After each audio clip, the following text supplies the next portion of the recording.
Welcome to the Next Dimension Podcast, your portal to an extended reality. Every week we talk about the hottest topics in XR and let you join the discussion live on MRTV. And now, get ready for another exciting episode coming up. Hi and welcome to episode 12 of the Next Dimension Podcast, your new podcast that's all about VR and AR. Today is a very special show because we have a special guest here with us, Eric Thullen. Eric Thullen is the developer of Ancient Dungeon. Eric, how are you doing? Hey, I'm great. Cool. Very much. Tired. Yeah, that's all. Development. right. Yeah. Right. Today you had a very big update for Ancient Dungeon, right? Yeah, it was the biggest one, I guess. Like, it has been in development for almost half a year now. So, Wow. yeah, that was a huge relief to get it out finally. Wow, and perfect timing. Today you can tell us all about Ancient Dungeon. You can tell the world about your game. And we're looking forward to find out more about how it's like to develop a VR game. Amazing. Eric, so nice to have you here.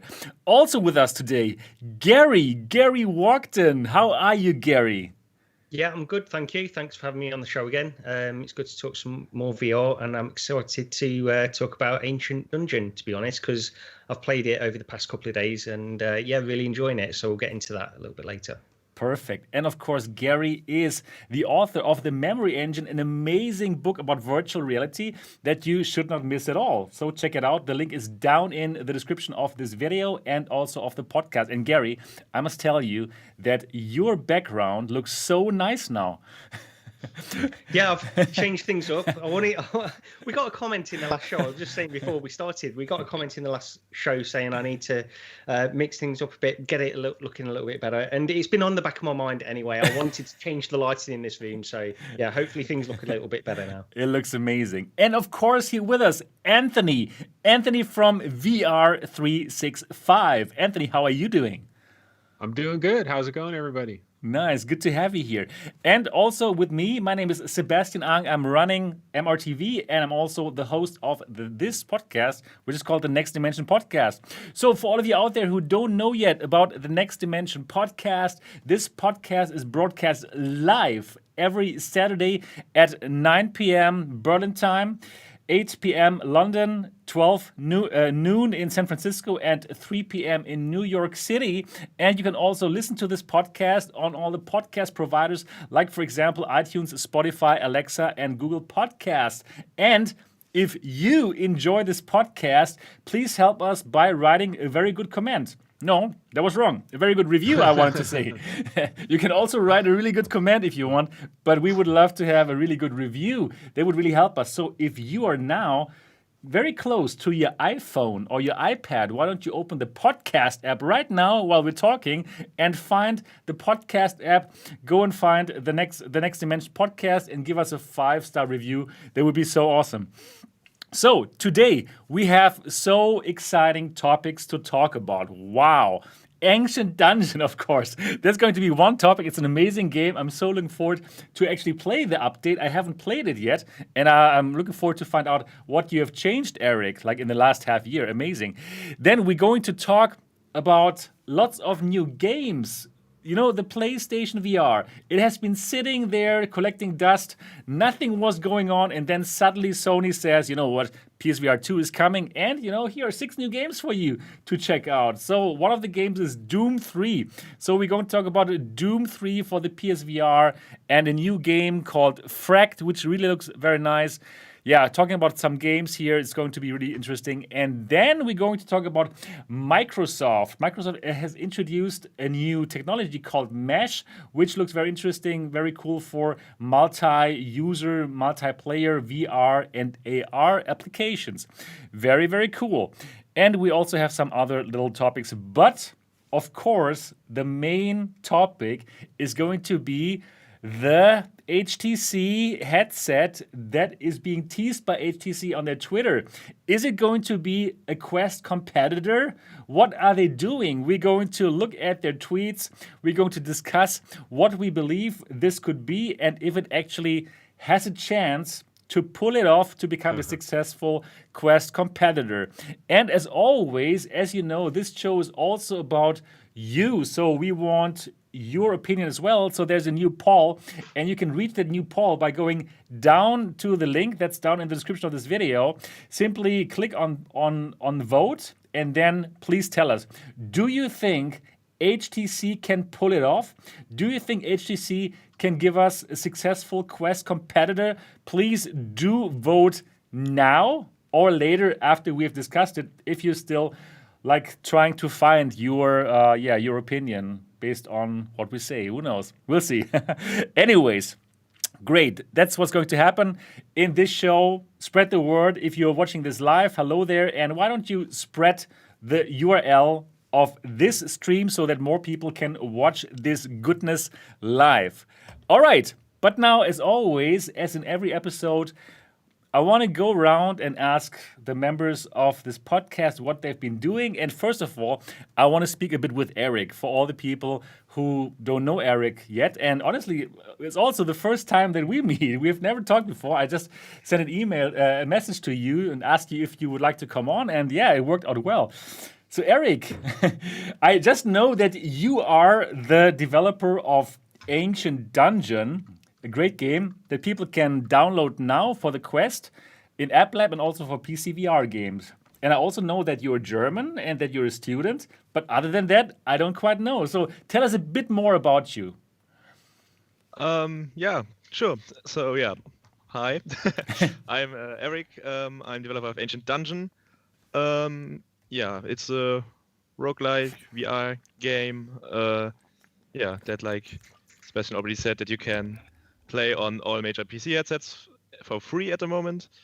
I'm currently studying computer science in Germany, and I'm almost finished with that. I just need to complete my master thesis, which has been a bit of a pain now that I'm developing the game pretty much full time, even if I still have other things to do.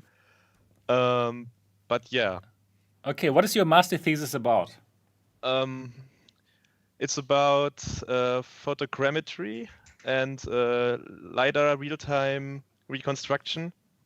So to put it in like a short sentence, maybe like you want to fly around with a drone or with a car, you want to drive around and scan the area you're driving in real time, and then map radioactivity values to those scans that you do.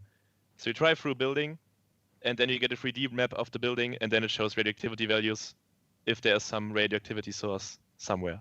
That's the general idea. Okay, got it. Yeah, I was also doing all kinds of smart things when I did my master thesis, and now I'm a YouTuber. So that's your future.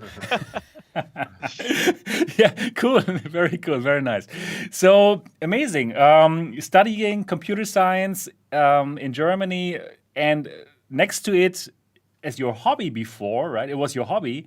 Or was it already you knew already? Okay, this is going to be my main gig later. Or tell us a bit more how you got to this. So I actually released 2 games before with 2 friends, which was also more like a hobby. Those were just mobile games that we just did in our free time. And yeah, after that, yeah, I mainly developed games like as a hobby in my free time since several years already.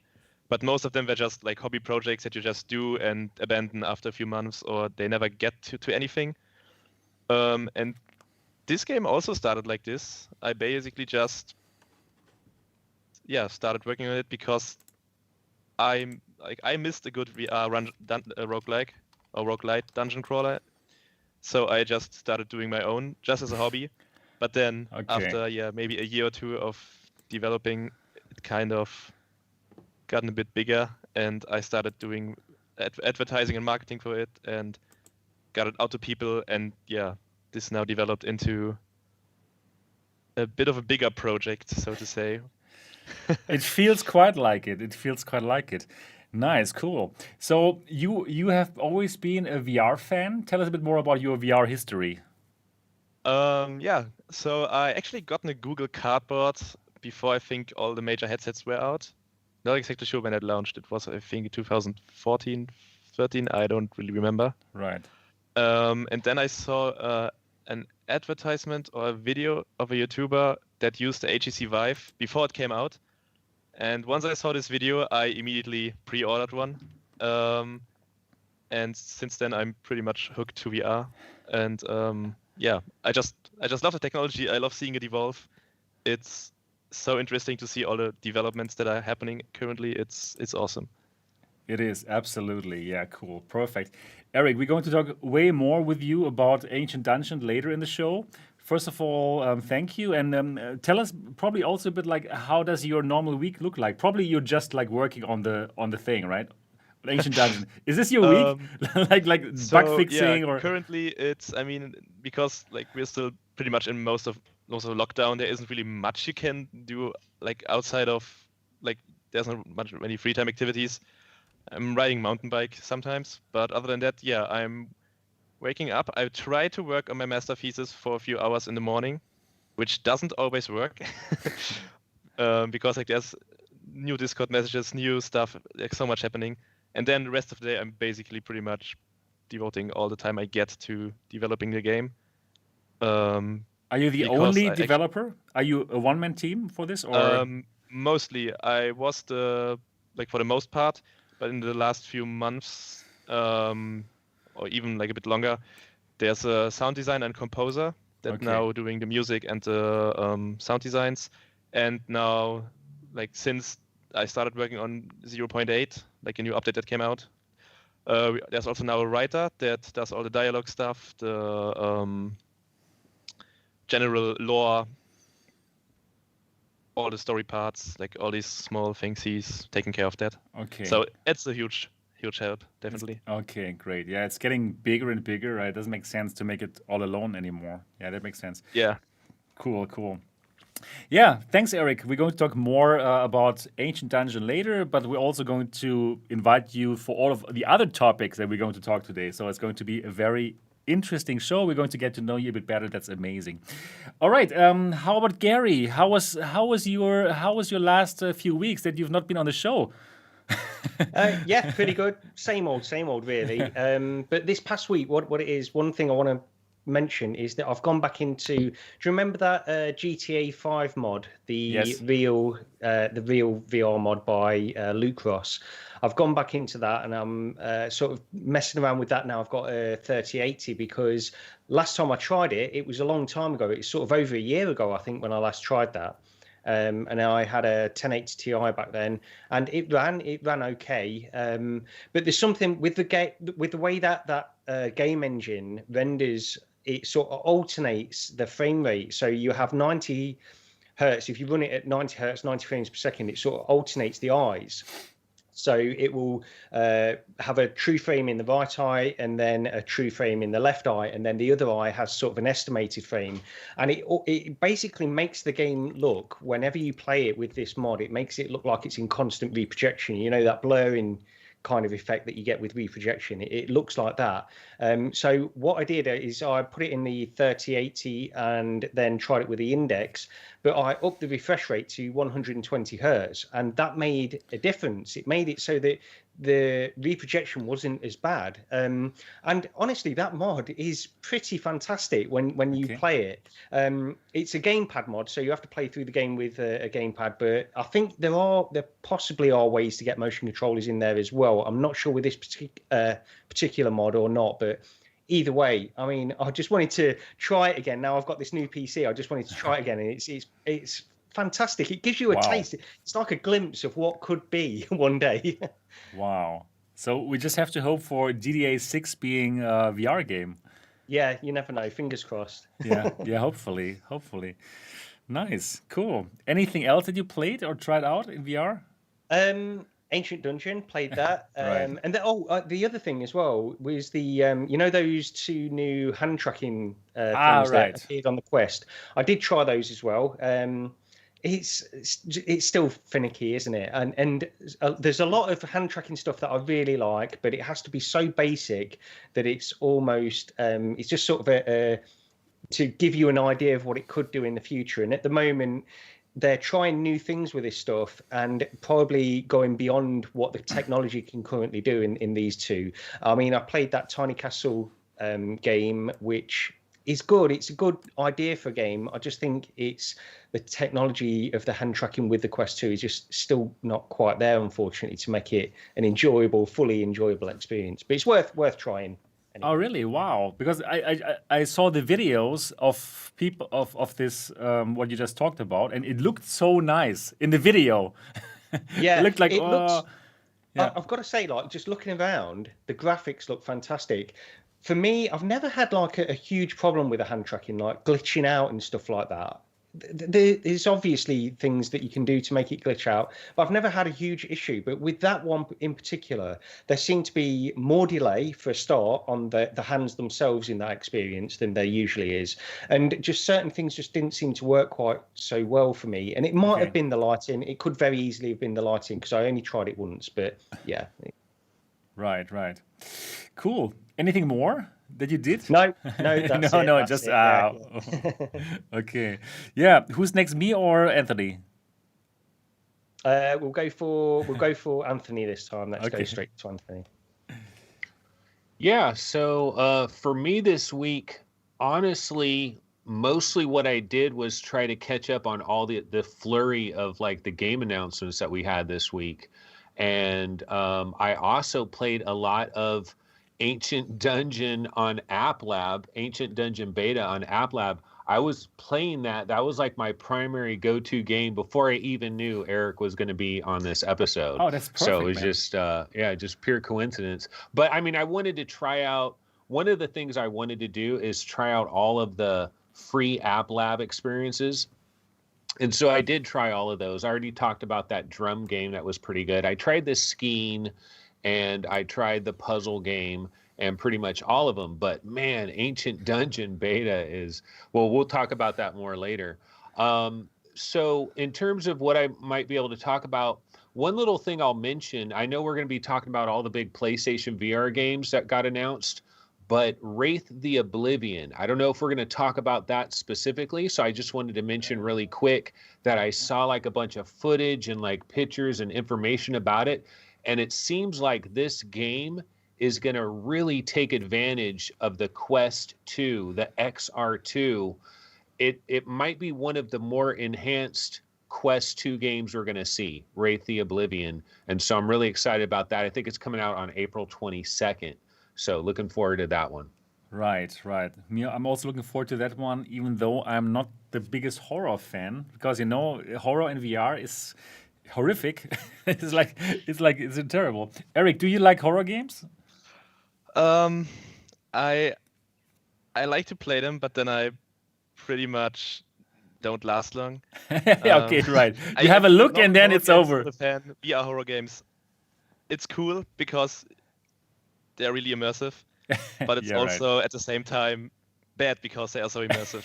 Yeah, that's exactly what I think too. Like, it's amazing, like how it can make you feel so scared, but then it makes you too scared. At least in my case, at least. But actually, even in your game, I was thinking sometimes, wow, it is kind of dark and stuff, and it could be. It's sometimes even you feel that it's a bit scary, but it's still right. It's a good atmosphere. That's what I like about your game. Yeah, right. We're going to talk about this later. Wow, we're getting back to Ancient Dungeon all the time now. You're in the beginning already. That's good. That's good for you, Eric. Amazing. All right. Okay, for me, are you ready? Are you finished with your week, Anthony? Or yeah, that's it. Okay, yeah, let's go. Okay. Keep going. Yeah. So for me, actually, one game that I really played a bit longer, like more than an hour, was The Climb 2. The Climb 2 is out now on the Quest store and it costs like 30 euros. Also comes from Germany, by the way. And it's great. I really, really enjoyed The Climb 2. I was already a big fan of The Climb 1 because I think this kind of climbing, this kind of game is just perfect for VR. You could never do this kind of game on a flat screen, right? This is just like this kind of physicality that you really have to grab things and climb. It's fantastic. And now with The Climb 2, it's even better. Now you can climb in the city. They have some cool new ideas that they came up with, like platforms that will move and that you will have hang along.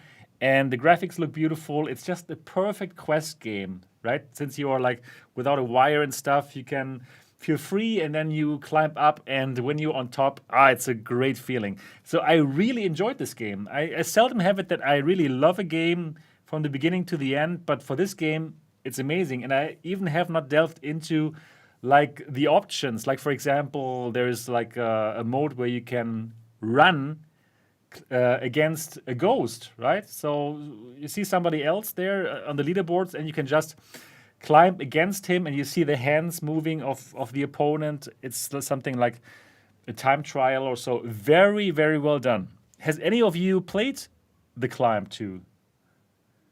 No? No, I was going to ask though, because I only played the original a little bit, like probably an hour, 2 hours at the very most of that game. I played that originally. Yeah. Is there anything? So I know from what I've heard so far, and maybe you can expand on this, Sebastian. Is that so far I've heard that the game is pretty much the same as that, but you've got new environments and new little surprises on the way Right. up. That's it. Yeah. It's not like a whole new game. No. But obviously there's new environments, and there's lots of depth still into it, because you can like get better. There's different ways you can climb, right? There's two different modes you can climb. Like one is like pro, where you have to chalk your hands, and the other one is more like arcadey, where you don't have to do these things, and where it's more about speed. And it's cool. It's a really, really cool game. So did you enjoy the Climb 1? The 1 hour that you looked into it? Yeah, it was. Yeah, I did. I thought it was good, but it didn't really make me want to go back to it for whatever reason. It's not that I regret my time or I think it's a bad game, because I thought actually I did have a pretty good time with it. But I just didn't seem to hook me for whatever reason. All right. Yeah, sure. Everybody has different games they like. So for this, it really hooked me, and I'm looking forward to go back to the game. And I think it's a great VR game that works really well in VR. This is like really one thing. Other than that, I did the normal MRTV thing. I reviewed some stuff, like, for example, the head strap, the VR cover head strap for the Quest 2, which is cool. Then I made a video about, do I still think it's worth it to get the PSVR 1, even the PSVR 2 is announced? My outcome?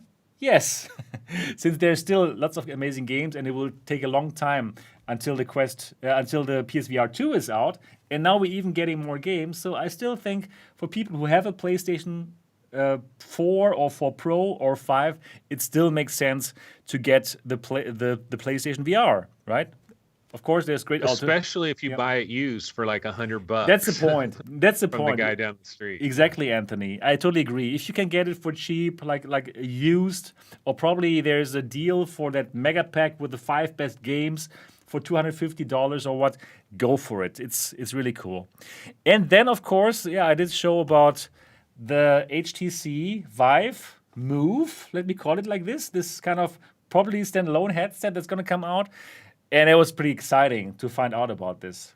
Actually, I already, like a week ago or longer, I heard some rumors about it from my inside connections, and it's really cool to find it now that it's going to happen. Exciting times. Anyways, we're going to talk about this, and now we're going to delve into the topics, and we're going to start with the PSVR topics. Suddenly, it seems like Sony is like completely going bullish again on the PlayStation VR, because for quite a long time we haven't heard anything from Sony. There were no new game announcements. We didn't hear from the PSVR 2, right? And then suddenly now PSVR 2 announcement, and then this on their PlayStation blog, this new PSVR Spotlight, they call it. And then it was like on 3rd of March, they announced 6 games, and every half hour they would announce a new game. And these games they're coming for PlayStation VR.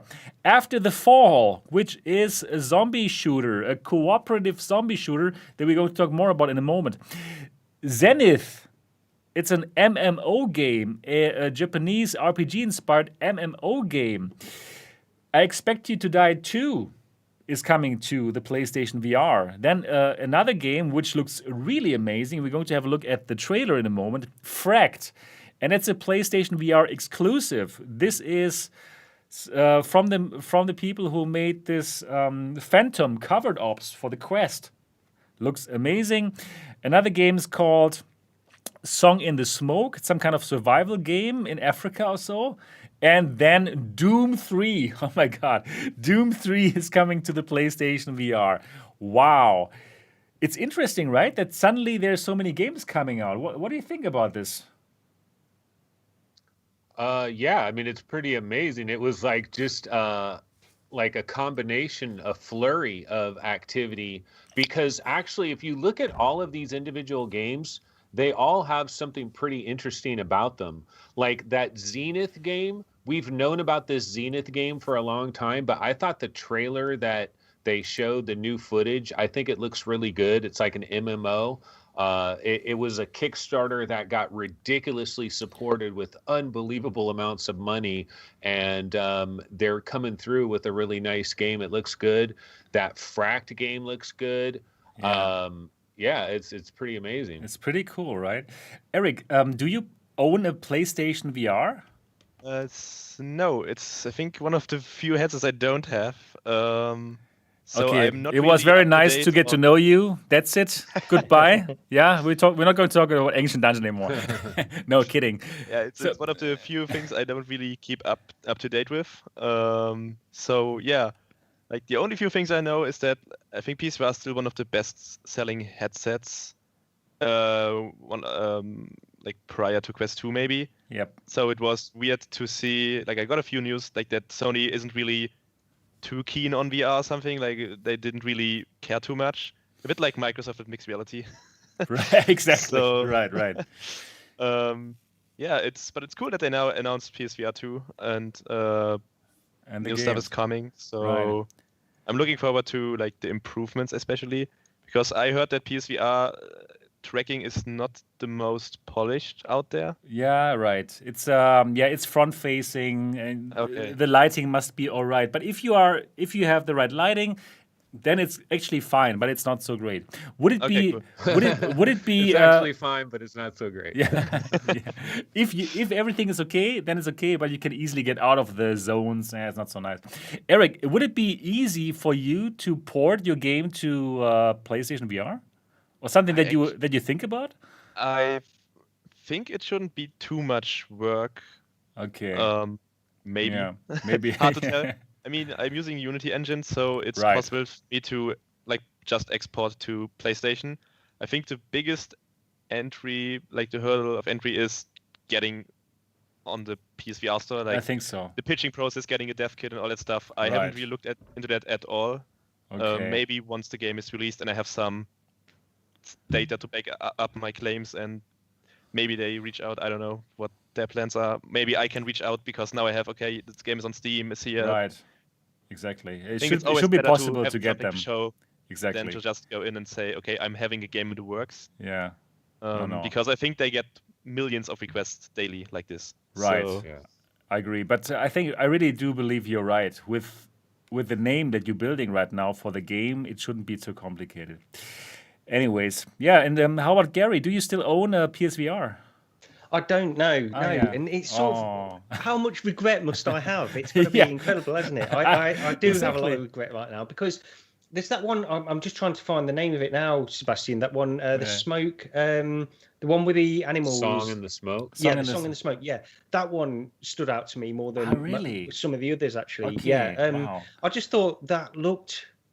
I just thought it looked great. Not necessarily even my kind of game, but I just thought it looked great and looked like it had a fair amount of depth to it as well, which is something that always attracts me in these kinds of games. But there was a lot there, and of course, like Doom 3. Yeah, we're going to talk Doom about it 3. now. Yeah, exactly. Okay, let's talk about Doom 3 then. Let's have a look at the trailer together. And wow, that's really interesting. So, Doom 3 VR edition for the PlayStation VR. It's going to happen on 29th of March already, very soon, and it's going to support the PSVR aim controller, and that's what I'm really excited about. This is a very cool accessory, and for all the people who've never tried PSVR out there, just for that, it's already worth it. Like Farpoint, for example, it's now free on the PlayStation VR Plus subscription, and it's fantastic with that gun controller. And that you can play this game, Doom 3, with the gun controller. This is amazing, and also comes with a Lost Mission and the Resurrection of Evil expansion kits. So, also, Bethesda says in a blog post, the game is getting all new VR enhancements that allow you to peer around corners, angling your shots with flashlight-mounted weapons using motion controls, 180-degree quick-turn functionality to catch demons sneaking up from behind, and an immersive wrist-mounted display to track your health, armor, and ammo. So cool, they even improved the game. So I'm absolutely looking forward to that. And now, why don't I just start the trailer here? And let me turn on the sound a bit for this. So, yeah, it looks pretty cool. So I have already tried the game in VR on the Quest, right? We had this game on from Dr. Team Beef. Yeah, and that kind was of weird, huh? Right? that was already pretty good, I think. Have you tried it, Anthony? Fantastic. Go ahead, Anthony. Yeah. No, I wasn't going to talk about the Quest port, but what I'll say real quick just about right. Doom 3 Okay. is if you go back to 2016, it was Doom 3 BFG on PC, Right. the PSVR mod. Like that was in 2016 when I first got VR, Doom 3 BFG with that mod going down those hallways with the smoke and stuff, like straight like aliens, and it's like, man, that was incredible. And it's funny that like of all the places that game has ended up officially, like that game to officially come out somewhere, PlayStation VR. Yeah, How really, interesting. exactly. I mean, it just seems weird to me. Yeah. Exactly. And Gary, how about you? How do you feel about Yeah, this? I was going to say the same thing as Anthony with the Doom 3 BFG mod on PC, because that was the first thing. It was like when that first came out, it was a little bit bare bones, but it was fully working. It had motion controller support. That was the first game of its type where you could wander around corridors with natural, sort of thumbstick locomotion or trackpad locomotion on the Vive ones as it was back then, and shoot things in that way. There wasn't a lot back then that was doing that same thing. So that mod really blew me away. And on the Quest, the new version, so it's Doom 3, it's not the BFG version on the Quest. Right. And I don't know what this version is. It just says the VR edition. I assume it's going to be the BFG version, maybe adapted slightly as well. I'm not sure if it mentioned anything about that in the article. It has the expansions, the two expansions. Right. Anyways, I must say I'm really excited about this. I'm definitely going to check it out. And on the PSVR, I believe it's going to be beautiful because you have these dark blacks, these OLED blacks, the true blacks, and the game is a bit spooky. That's what I found out when I was playing it on the Quest 3. So I'm looking forward to play that on the PSVR and then also with the aim controller. Wow. But I also believe that this means there's no Doom Eternal going to come out. Anthony, we have been talking about this in the show. Yeah, that was the rumor, right? Yeah. There was our rumor. Yeah. Well, the thing is that Australian board thing, that's probably what this is. I mean, what are the odds that Australian board leak and there's a Doom game all of a sudden announced it's coming out on March 29th? I mean, that's boom, real quick. I think all of it correlates. But the Australian ratings board said multiplayer, and this doesn't have multiplayer. So some people still have a tiny bit of hope that maybe there's some other Doom game that's still coming to other VR platforms. So we'll see what happens with that. Right. Let's see. Eric, is this your kind of game? Do you like first-person shooters? Do you like Doom? I actually haven't played the Dr. Beef parts of Doom yet. I always wanted to. But I even set it up one time, I think, but for some reason I didn't play it. I don't know why. So I can't really comment on that a lot, but it looks really cool. So I'm most like, if a game is polished in VR, which a lot of games don't really have a lot of, then it's always a win in my eyes. So if it's from a bigger company, I hope that it has like this level of polish that you just get lost in the world, instead of having some kind of jank or like something that like puts you out of the immersiveness. Right. So if they like really get it polished up and like having you lose get loose in there, then I think then I would have like tons of fun in like a Doom game or even any game. I think. I mean, Right.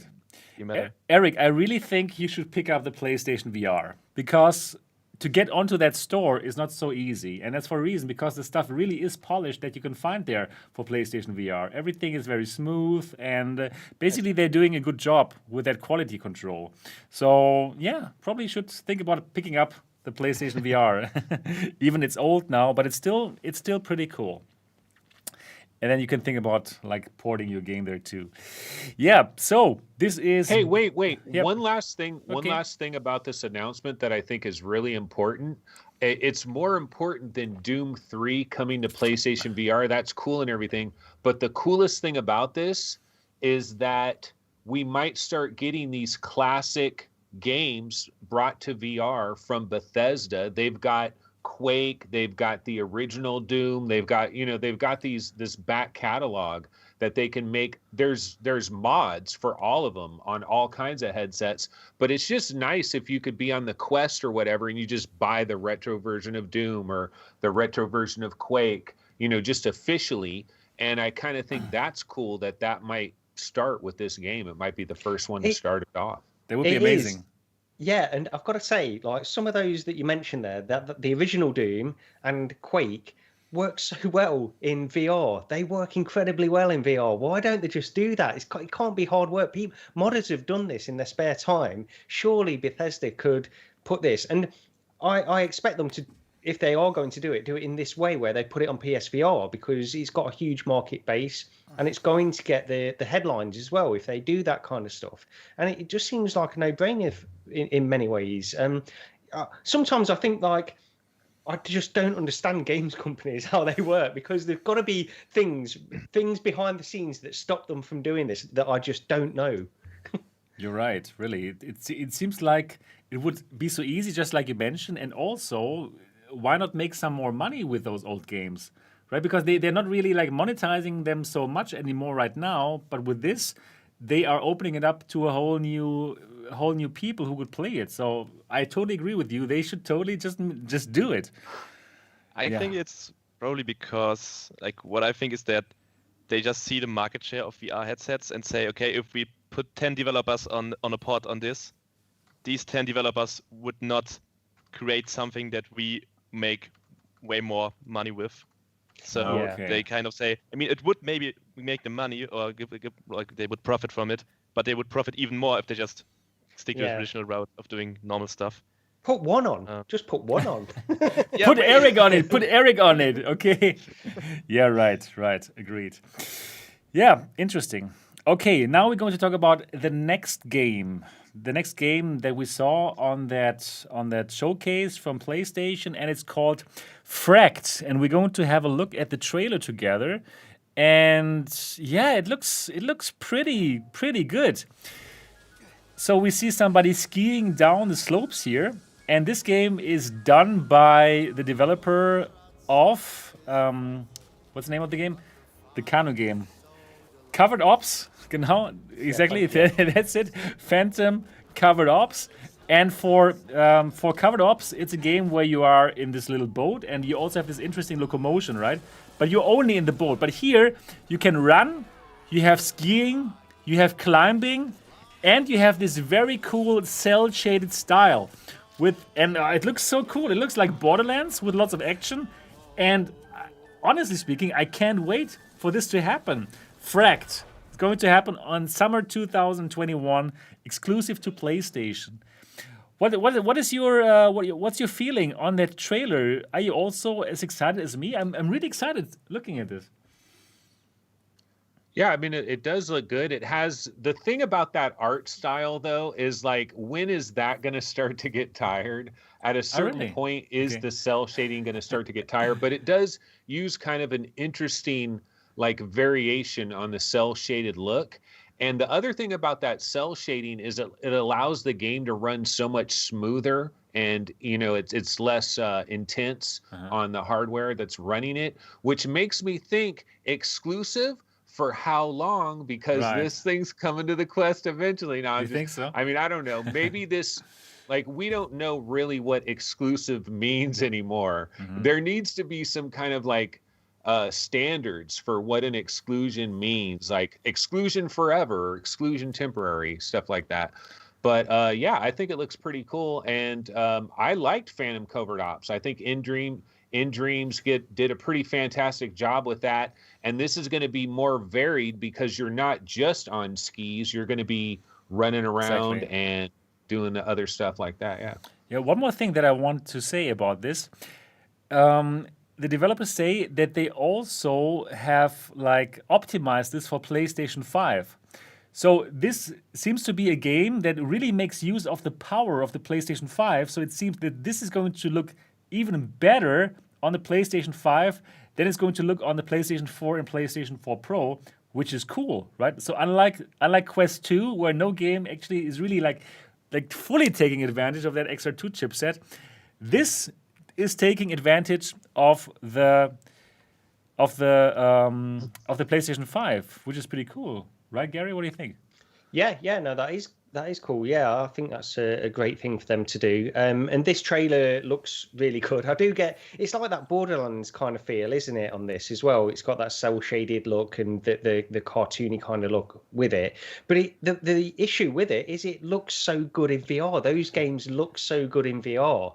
And so I guess if they're using that and it looks that good, then I'm okay with it. I've recently played a game called Powder VR, just like a downhill skiing racing game and that kind of stuff. Actually, really good. I really enjoyed my time in there. Skiing mainly, I didn't get on with the snowboarding side of things. But just looking at this trailer and having those extra mechanics with that feeling, because it's that feeling in Powder VR that I get when you are going down that mountain. Right. Having skied in real life, it does feel like, it's a great experience just to do that. But having these extra mechanics on top of that, I think it looks, it's one of the highlights for sure. Yeah. Looking forward to that. And Eric, apart from your own game, what kind of games do you like to play? Do you think that this might be something that interests you if you had a PlayStation Definitely, VR? Yeah, I've watched the trailer earlier, and like it seems really fast-paced from what I've seen. Right. And what I really like about VR games is when you are like crouching and ducking behind stuff. You need to shoot and you need to move, and you like stuff is happening, like there's action, because then you kind of forget that you're in, like that you have a headset on and you're kind of Right. focusing on all of the action. So I'm digging the art style. It looks really cool. I mean, yeah, like these simple low poly styles, I think they work pretty well in VR. Like an ancient dungeon. It's also kind of low poly. Yeah. Kind of. Yeah, I mean, there's a reason why I like this art style. So. Yeah, okay, that makes sense. Yeah. Yeah, cool. Fracked. Really looking forward to that. Man, Eric, it seems like you got to get that PSVR going, man. I'm not working for Sony, by the way. Okay. He's probably thinking, man, I've got like enough headsets littered around the house as it is. I don't know. But it's really worth it. I really think it's worth it. I have like a three of those. I've already like given to friends to try out. All right. So they don't clutter my space and they can play. Good. Very good. Okay, cool. We don't all have a giant museum that we could have all our stuff housed at like you got. Yeah, I mean it's pretty cool, but at the same time you're using the same two headsets most of the time. So Right. and other headsets only get used for testing stuff or like for some exclusive stuff maybe, but that happens rarely. Right. Now that we're at it, what is your favorite headset, Eric? Like if price doesn't. You're right. Okay, yeah, Just like then what it's probably the Index. Okay, yeah, it's an amazing headset. Yeah, but the price is just, oh my god. Yeah, it's quite expensive. Yeah. That's right. But I got a dev kit, so. Oh, okay, perfect. That's good to know. But yeah, it's just, I love it. It's my favorite one. Yeah. Yep, it's great. All right, let's talk about another game that I am personally really looking forward to. And that game is After the Fall. And After the Fall, it's a game made by Vertigo Games, and we're going to look at the trailer right now, at the new trailer that just came out. And Vertigo Games, they did Arizona Sunshine before. Probably all of us, or all of the VR people have played that. that game, it's a zombie shooter, and now this game is another shooter. It's a cooperative shooter, and that's what I think is cool, for 4 players. So 4 players, you can get together with 3 of your friends and then play the game together, the whole story mode. And well, it's set in a kind of Icelandic futuristic environment. And yeah, you have to fight against lots of zombies. And well, you're playing together with 3 friends. And I played this game. In Gamescom in Cologne in 2019. There, I could play it together with one of the devs, and I had so much fun. It looked amazing at that time already, and that kind of cooperative style is fantastic. I personally always love it when you can play games together with a buddy. You know, when you can somehow like experience a game together. It feels like you are on an adventure together. And I can just remember how much fun I had to play Stormland with a buddy of me. It's like it felt like we are on some kind of holiday together. It's so cool. And this one, After the Fall, looks absolutely amazing. It's going to happen in summer 21. Not only on the PlayStation VR, but also on other headsets, on the Rift, I think, and also on the SteamVR. So I believe this is kind of crossplay even. And I'm pretty excited about it. How about you? It's already wishlisted. Yeah, okay, yeah, right. You're also looking forward to it, Eric, yeah? Oh yeah, definitely. Just multiplayer experiences, like to play with friends. It's like always so much more fun. Right. To like play these type of games like with someone else. So I'm looking perfect. Do you have friends that like VR? Like I have friends who like VR only because of I'm doing this channel, but my high school friends, like I'm the only one. Nobody has any idea about this whole stuff. Yeah, I have a few friends that also play VR, and I play VR with them a lot of times.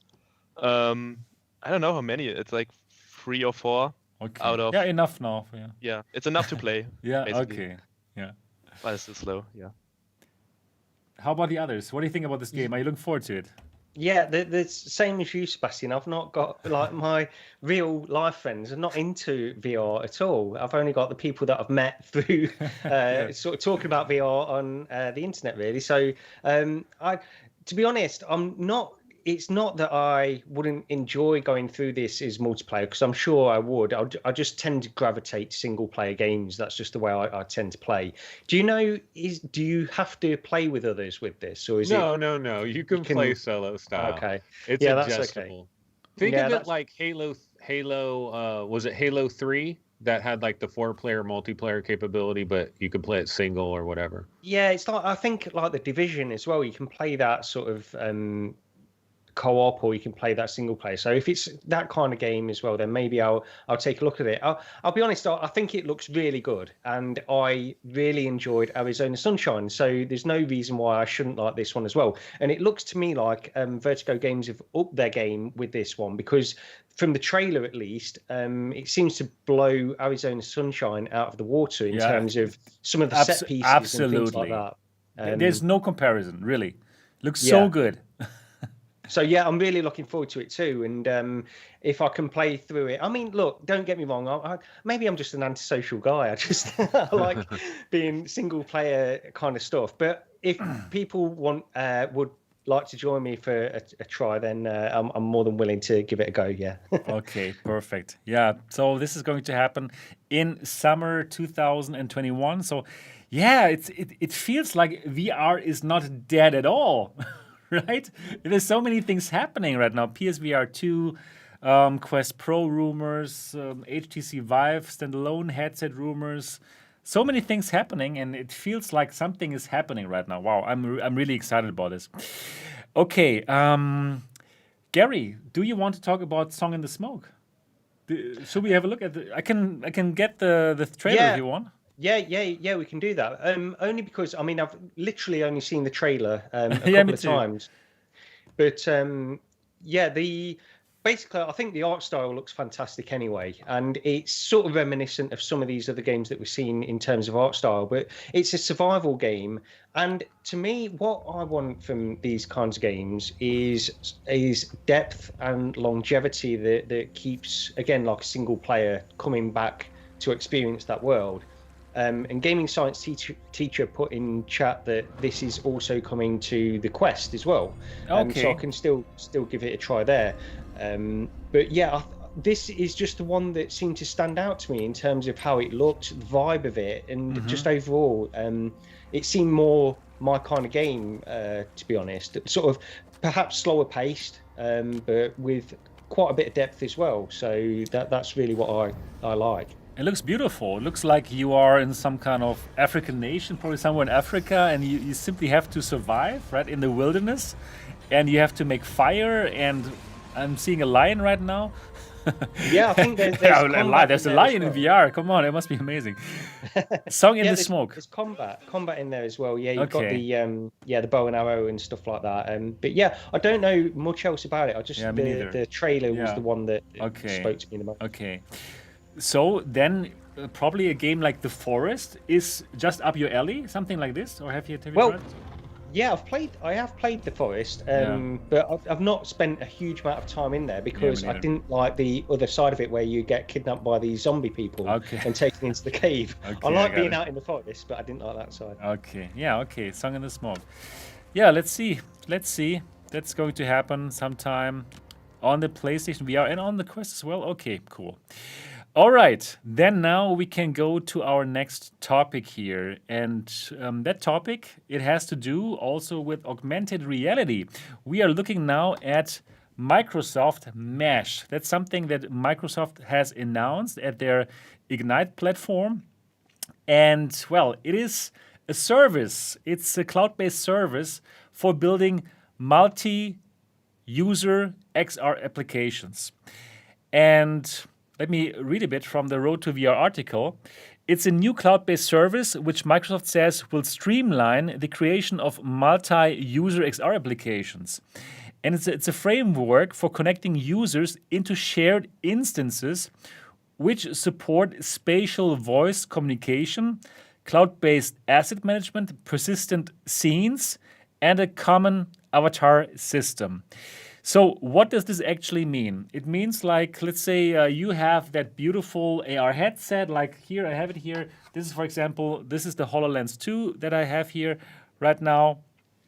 And or you have like, I don't know, an Unreal or any kind of AR headset that's coming out, and then you have like a geographical place, like for example Times Square, and then now you're at Times Square with your cool AR headset, and you see some other people who also have AR headsets, and well, you can be in the same space, not only physically, but you can see the same stuff happening.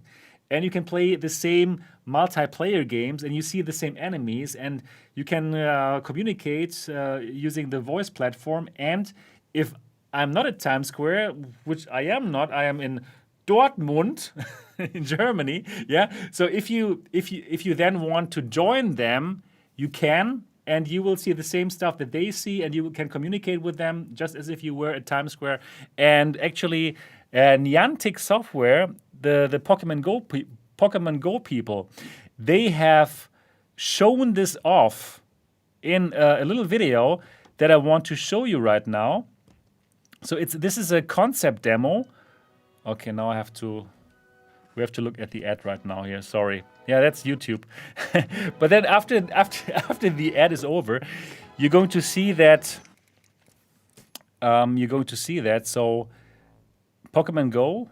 I'm here in the gardens. Okay, well, let me This just is so great. It's like I'm actually here, John. let me just forward This to is the a interesting very part. familiar neighborhood. So he's wearing that HoloLens, and he's outside, and he's seeing these Pokemon there, which is all okay. And now he's interacting with some menu, and yeah, he's basically playing Pokemon Go there. But now the interesting part is, in a moment, his friend is going to join that geographical location, and she also wears a HoloLens, and then they see the same thing. They see the same stuff in AR, and then their Pokemons can fight against each other. So this is going to happen now. So he's leaving the space now, and now there's the colleague, I don't know, Veronica. and now they're going to get their fight on. And this is what Microsoft Mesh actually is making possible, which probably right now at this moment in time, probably not many people can appreciate that, but actually it's a big deal. It's a very interesting deal for the future. And the interesting part is this is not only based on Microsoft headsets. So it does not need to be a HoloLens. It does not need to be a Windows Mixed Reality headset. A developer like Eric could use this, for example, and make a Quest game that's also using this kind of feature. So, Eric, probably I can ask you, what are your thoughts about this? Is it interesting for you as a developer? It looks pretty promising and pretty interesting if it works how they advertise it. You're right. Like having shared spaces basically everywhere, and not just like having it somehow. Oops! Now you were gone. Now you're my back. Connection just. Yes, but now you're back. Okay, good to know. Okay, so yeah, like having shared spaces like basically everywhere, especially outside, would probably be pretty interesting, because you can have like basically anywhere you go, you can basically create some kind of game that you can play with friends. Like you could even do like some kind of like, I think there was some demo of a game like that was on the Quest of the Space Pirate Trainer developers, where they have these shared space shooting game. But I think but having that like everywhere, you can just, I don't know, go on a football field or something and just play with your friends and like have like stuff happening on all of the headsets at the same location. If that works how it's advertised, it would be a pretty huge deal. Like I think that's still a long way to go to have this working flawlessly, but like proof of concept stuff should probably also be interesting to look at. Right. And Gary, I know that you are a believer in augmented reality, right? You still are. For the dream of it, for the dream of what it can be perhaps one day, and this sort of demonstrates that in a way.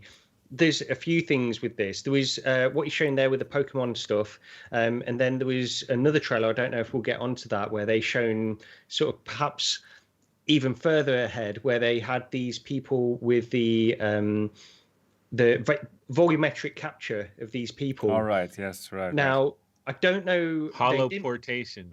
Yeah, I don't know what they were. I mean, presumably that was just pure proof of concept, and they've got no plans to actually integrate that kind of stuff into a headset yet. Because the ways to do that at the moment, they've already demonstrated this. Microsoft have in the past, where they have these cameras set up in rooms, and then they can capture a person volumetrically and then transport it to somebody else over the other side of the country who is wearing a HoloLens. And they can do this, but you obviously need these cameras set up around your room, and you can only have it in certain locations. What they were showing here in another trailer was the fact that they could do this kind of stuff just on the street.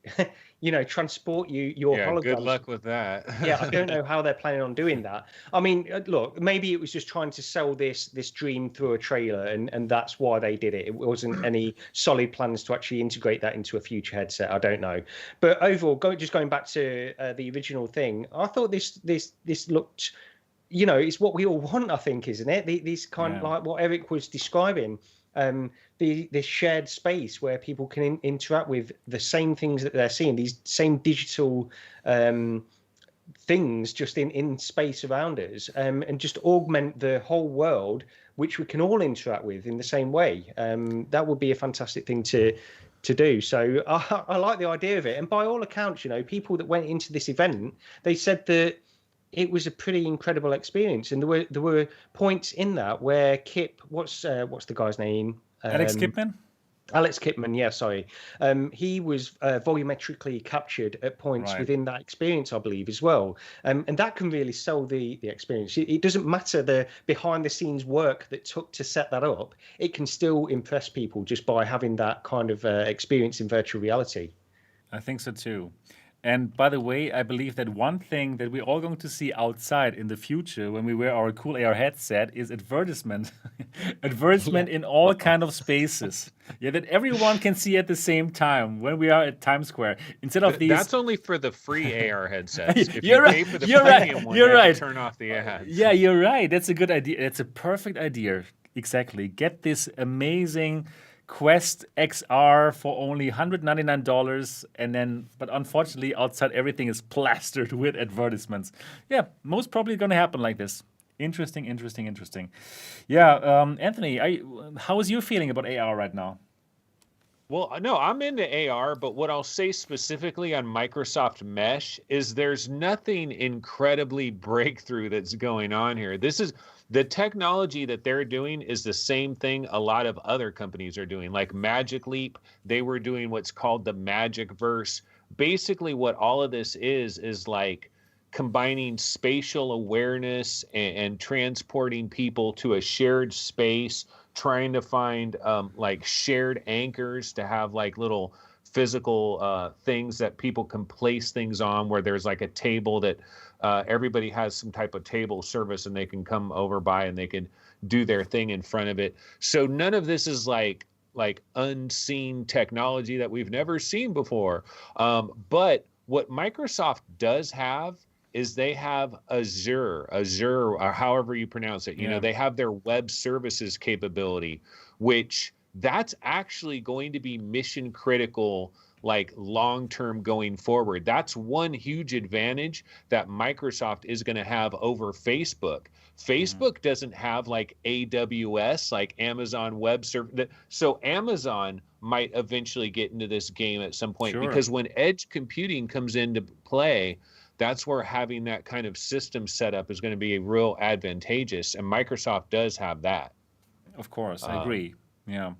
So it's going to be pretty interesting, I believe. And our AR future is upon us. It's going to happen eventually, but it might take another few years before we all run around with our AR headsets.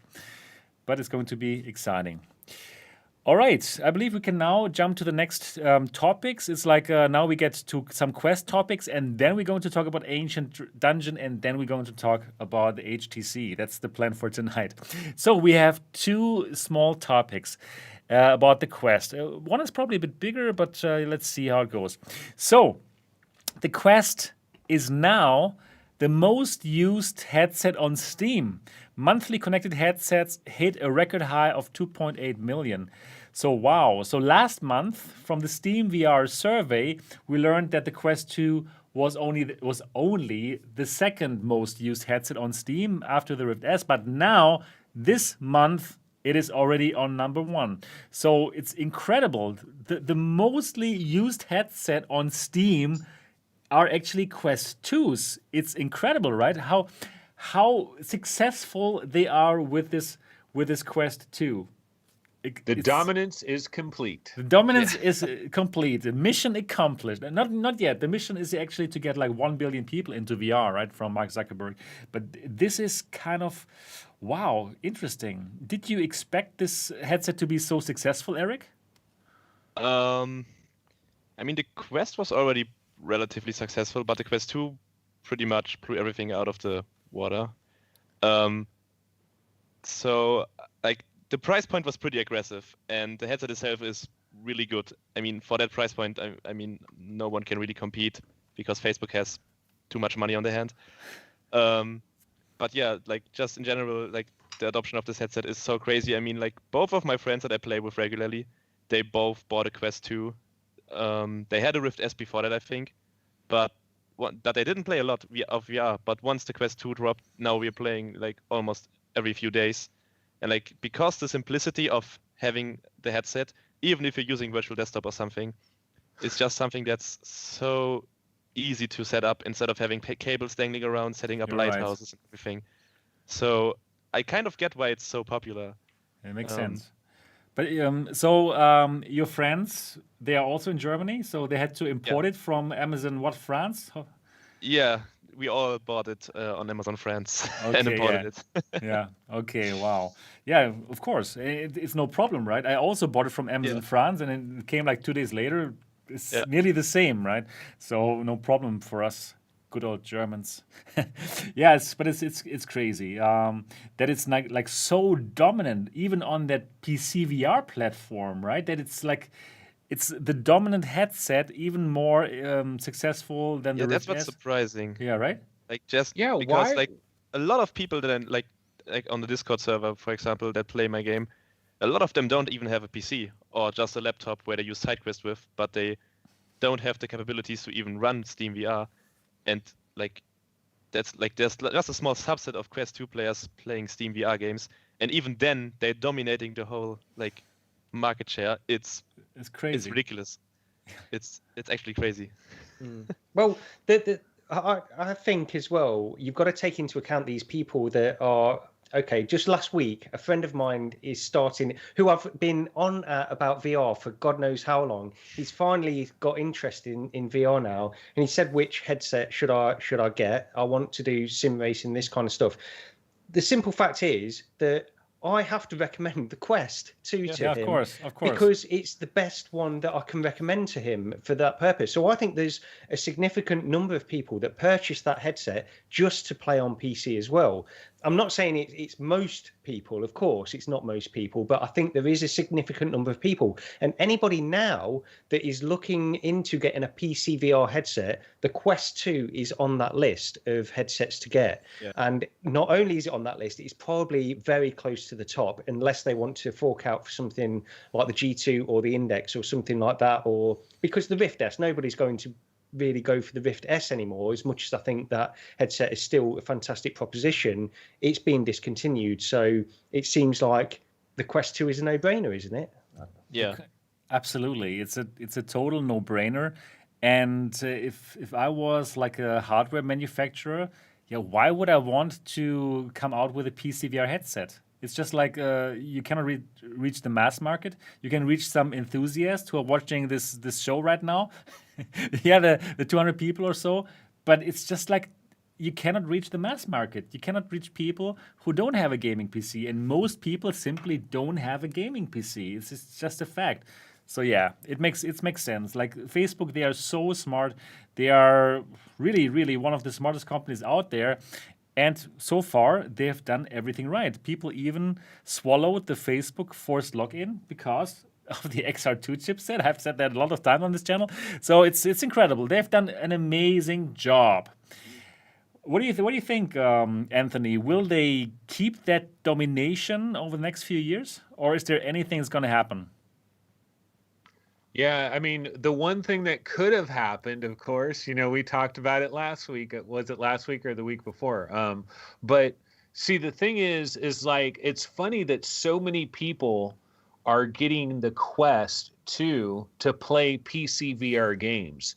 And I think a lot of these people are using virtual desktop. They buy a Quest 2, they pay the $20.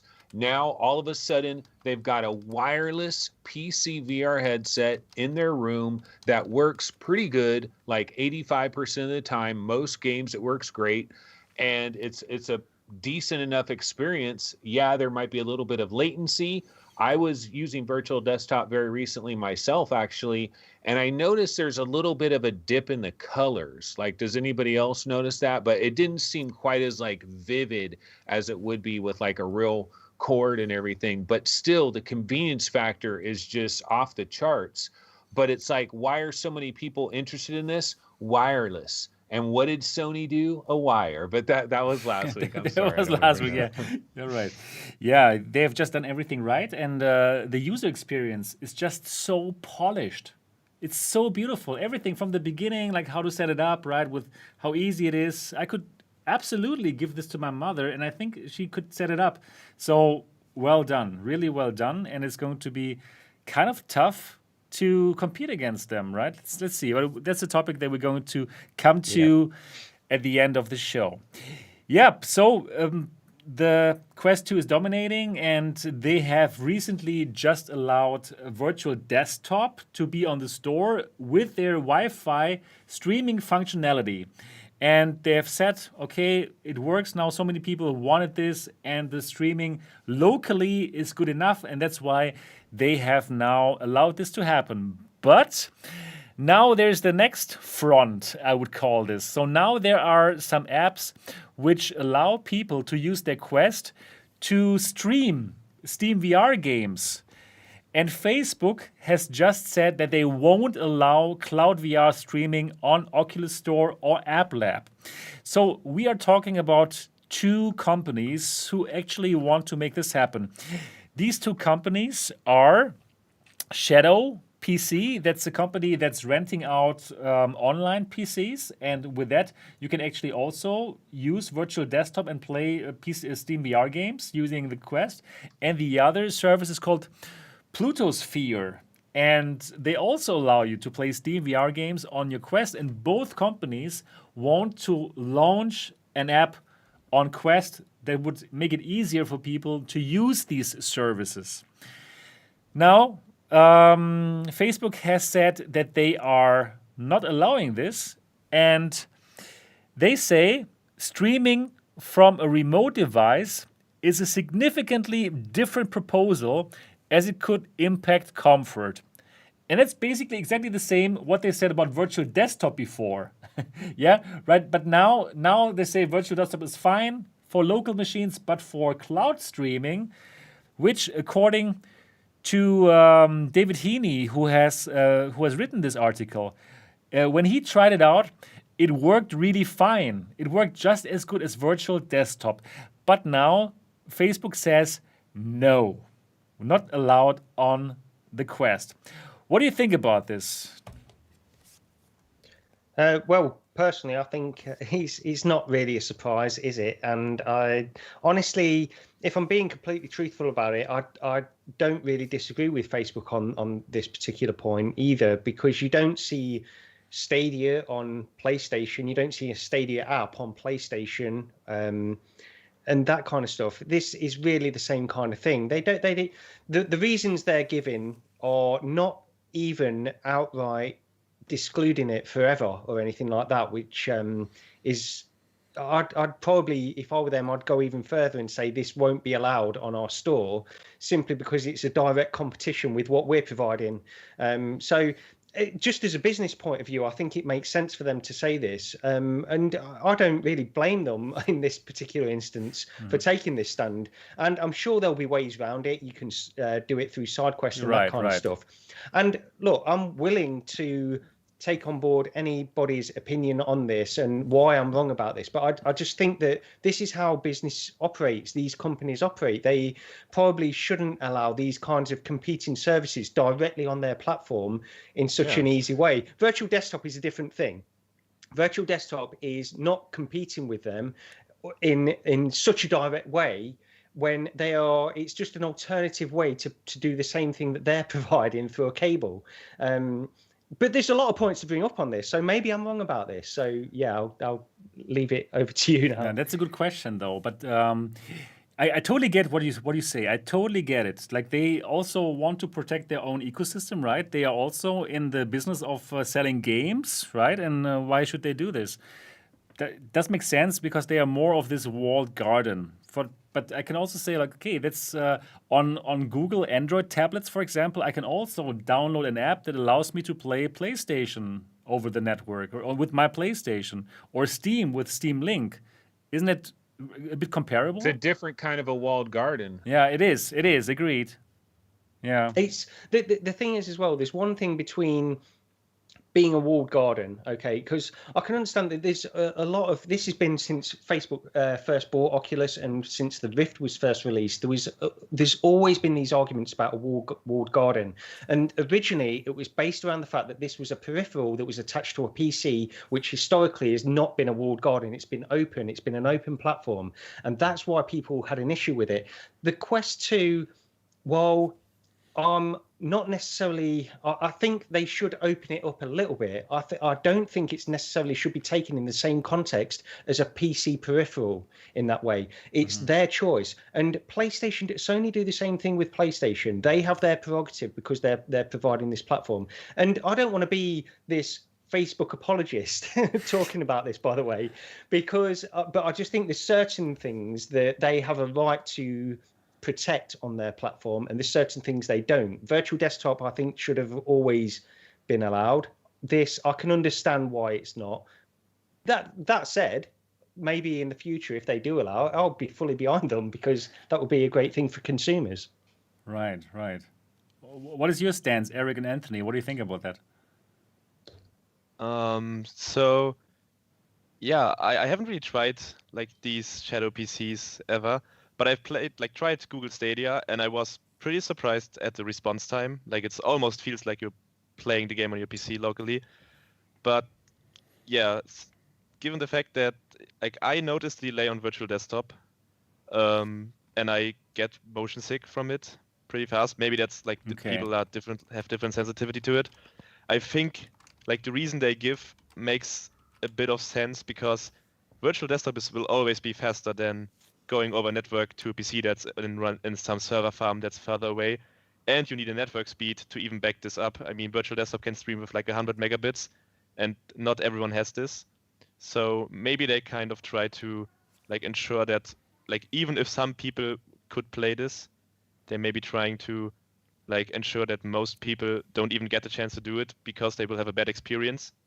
So they may be just trying to like postpone this until it's like with virtual desktop, like if it's proven to be working like relatively well for most of the people, they may start allowing it. But yeah, I also get the idea about the fact that they want to like keep their walled garden approach a bit and not allow competition on their stores. So yeah, it's I mean, it's understandable why they don't allow it. Yeah. But yeah, it doesn't mean that it needs to be that way forever. It won't be that way forever, because they will have their own system. They will sell their own Probably. games through the That's cloud the same eventually. with That's what I. The Your Fit app. Yeah, right, Like, exactly. maybe Yeah, they just when they denied have it it, because they're already working on something. yeah, for That should sure, be absolutely, the case, yeah. of course.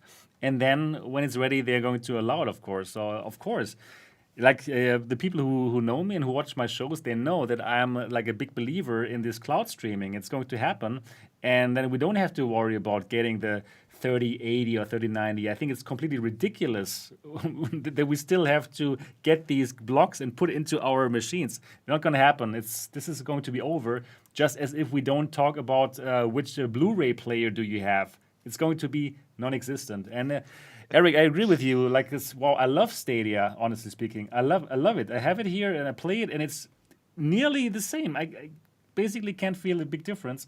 So I really enjoy that. Anthony, and what do you play the Stadia on? Like, what different devices do you play it on? Oh, I play it. I have a Chromebook with a big display. I could never play like nice games on that Chromebook. I play it on an iPad that is strapped to my face when I lie in bed. I play it on a big TV with a Chromecast. So when you play it on iPad, so they have an official app for that on the iPhone store? No, I simply I simply open Safari and go to Stadia. Oh, okay. It's amazing. Okay, yeah. It's really good. So yeah, totally like it. It's very, very exciting stuff. Yeah. Right. And Paradise Decay just says, what Blu-ray player do you have? I have a PS4 Pro. You're right. Hi, PD. Good to have you here.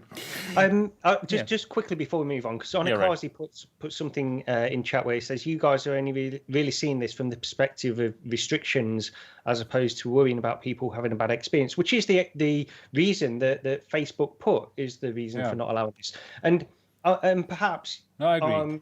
I think I agree as well. That could be a completely legitimate reason for this particular thing. We're just so accustomed to posturing that we assume. Yeah. You know. No, but I also agree, right? They really cannot make sure that it's a good experience, and probably it's not. True. So yeah, I get it. I get both reasons. I get the reasons like, no, we don't want to have this on our walled garden. It's our system, right? It belongs to us. And I also get it that's probably the experience is not fantastic. So it's okay. I can understand it this time. I can understand Facebook this time. All right. Okay. But now we're going to talk about Ancient Dungeon. Yes, Eric, it's your game, and tell us a bit more how you got to make it. You have already mentioned that you felt like, okay, there's not a good dungeon crawler in virtual reality, and then you found that you have the ability to make games, and then you thought you just make it. Tell us a bit more, and tell us how you learned about programming in VR, Unity and stuff. Okay, yeah. So basically, I already, like I get told, I already did like game development as a hobby and all the time. And once I got the Vive in 2016, I just started dabbling around with virtual reality development, mostly for fun. Like doing a few demos of stuff, but nothing really like came out of it. And like I think one of my most played games on Steam is Binding of Isaac. If you know the game, not sure. I haven't played it yet. No. Okay, so yeah, it's basically like a roguelike dungeon crawler type game. But the cool part about it is like that it takes like really high focus on like the items that you pick up in the game, and like you can create really crazy synergies of like effects and everything. And like I love this game so much. It's like my most played game on Steam, Wow. and I kind of wanted to have something that resembles it in VR. So I started looking for like roguelike VR games or roguelites, and there weren't really a lot. There were maybe one or two, but they didn't like. It's not. They weren't really the same. They just called themselves roguelike, but they weren't what I was looking for. Like nothing really like groundbreaking. Just like this, what I play, but in VR with some cool interactions. And for some reason, nobody did this. And it was, I think, 2018 already. So there were already 2 years of headsets development, and there wasn't really a lot. So I just started playing around with it and started developing like the game that is now. And it's crazy that even today there aren't really a lot of roguelikes for VR, which I find really odd. Because like they're a popular genre. I mean, they're still a niche genre, but they're still popular in that niche. Like there are a lot of people that like those games, and it's crazy that there aren't a lot of them. I think Until You Fall is like one example of like a roguelite mechanic-y stuff type game, but I think that's the biggest one that I know of. The Persistence for PSVR that you should try out. Oh, okay. It's also a really good roguelike game actually, and probably one of the best in VR. So yeah, cool. So this game, I tried it out, and it has so much charm, I would call it. First of all, you have this Minecraft feeling of it, right? And it works so well in virtual reality. It's so pretty somehow to play in that kind of Minecraft style, and you also get lots of atmosphere in this game, and all the things that you interact with. So you have like you have this kind of, what is it? Is it a knife that you throw? Is it a knife? It's a throwing knife. It's a throwing knife, exactly. It works really well, and also like the sword, when you cut the grass, it exactly cuts where you cut. Everything works so well. Wow! It's congratulations for making that. So what were the most important principles when you made that game? One thing I find always interesting is that people compare to Minecraft, because I was I mostly try to like recreate the like pixel art style of like more old school games in VR. So you need to do a voxelized look. I mean, sure. I mean, Minecraft is the most popular game I think of all time, and it has like graphics that resemble it. So people call it Minecraft. I don't really mind, but it's always funny to hear that, because people, oh my god, this is inspired by Minecraft, and I always think, no, I mean, Minecraft's a completely different game. Yeah. But yeah, I mean, I get why people compare to that. So I mean, it looks pretty similar. So yeah, like from the like design perspective, what I want is like I can't really like do AAA type gaming, like these huge linear story progression games with incredible voice acting animations and all that stuff. Right. I mean, you can't really do that. So I focused on creating like not a lot of like like simple gameplay mechanics and like keeping it at the arcadey side, and like players should play the game, and each action they do, it should like exactly match what they expect. So like exactly like cutting the grass, like it's just like you do it, it's there, and like everything should be interactable, so that like all the stuff that you would do in real life should like kind of try to be realistic in the game too. And like that's always the best reaction I get when people like flail around with a sword and they cut the grass and then they just pause for a second. Oh wait, what did they just?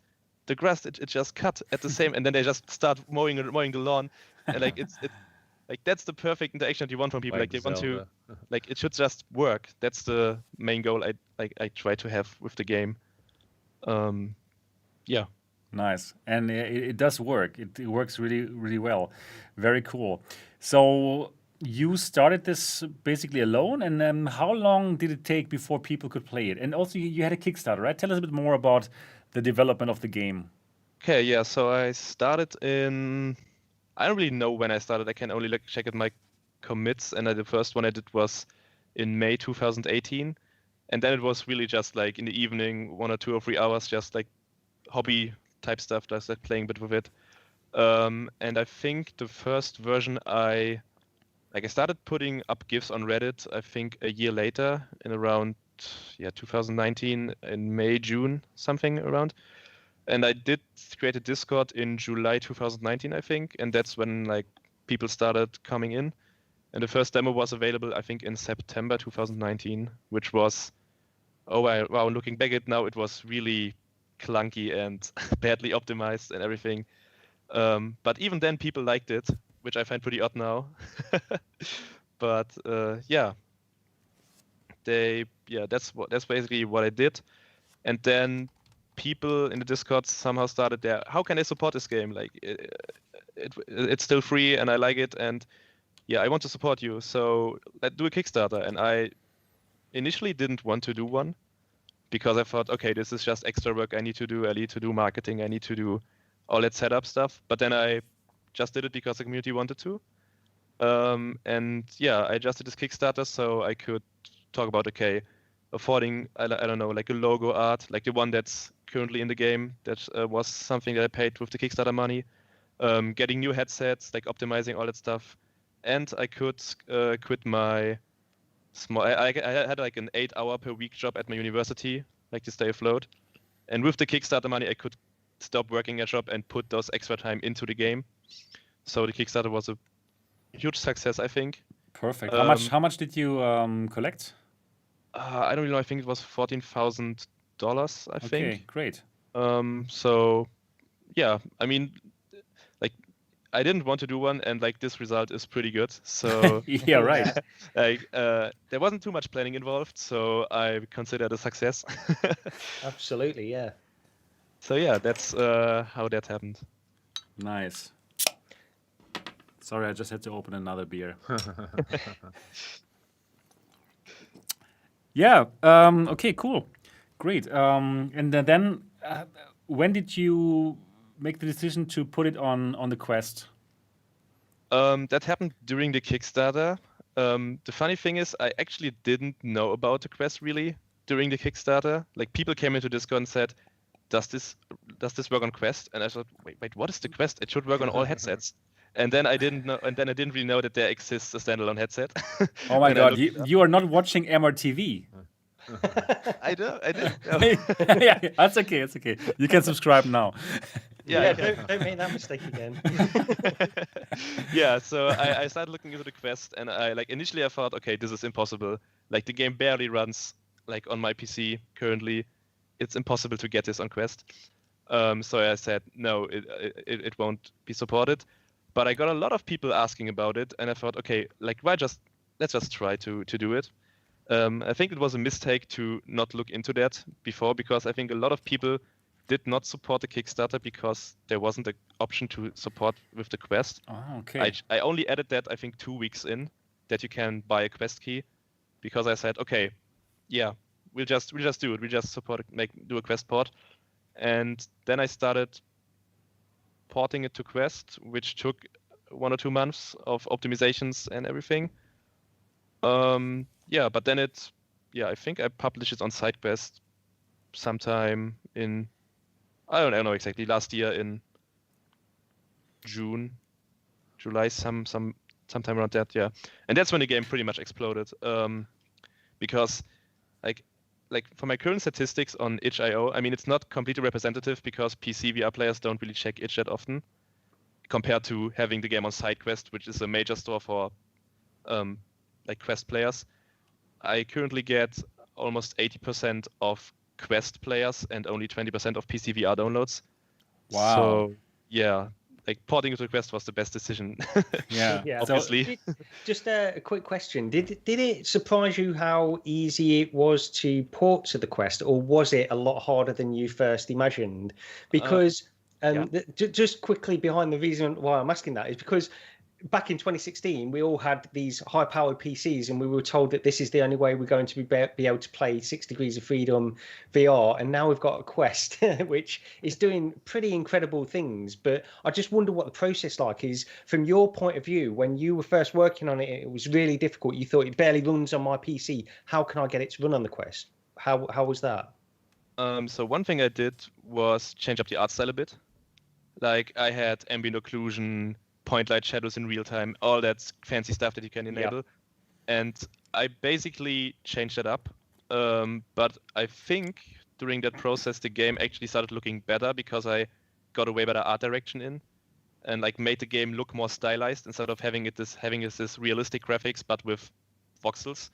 So I think now it looks way better than before. So I think that was a huge plus. And then I started using new tools for Unity. They have like new render pipelines that are optimized for mobile rendering. And everything after that I did just optimization. Like you can optimize so much about a game that you don't think about when you're on PC because you don't really need to do it.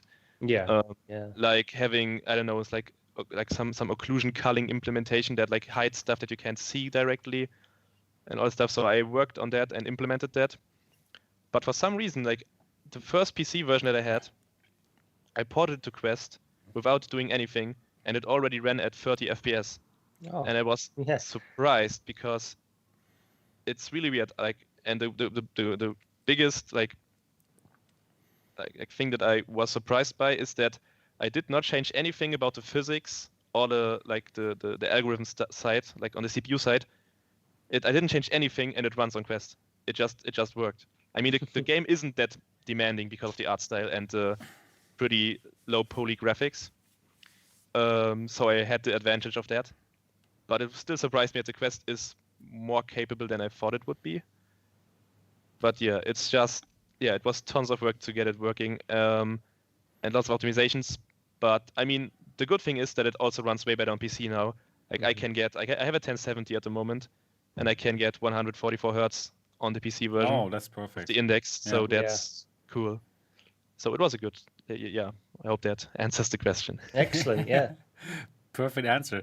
So for developers, it just seems like the Quest is wonderful. I mean, it's not because it's easy to port the games to, but because they're the people who actually will download the games and who will pay for it, right? So for developers, it's basically a no-brainer to put their games onto the Quest, right, Eric? I mean, like if you think like in a business, like as a business, then you probably need to do it.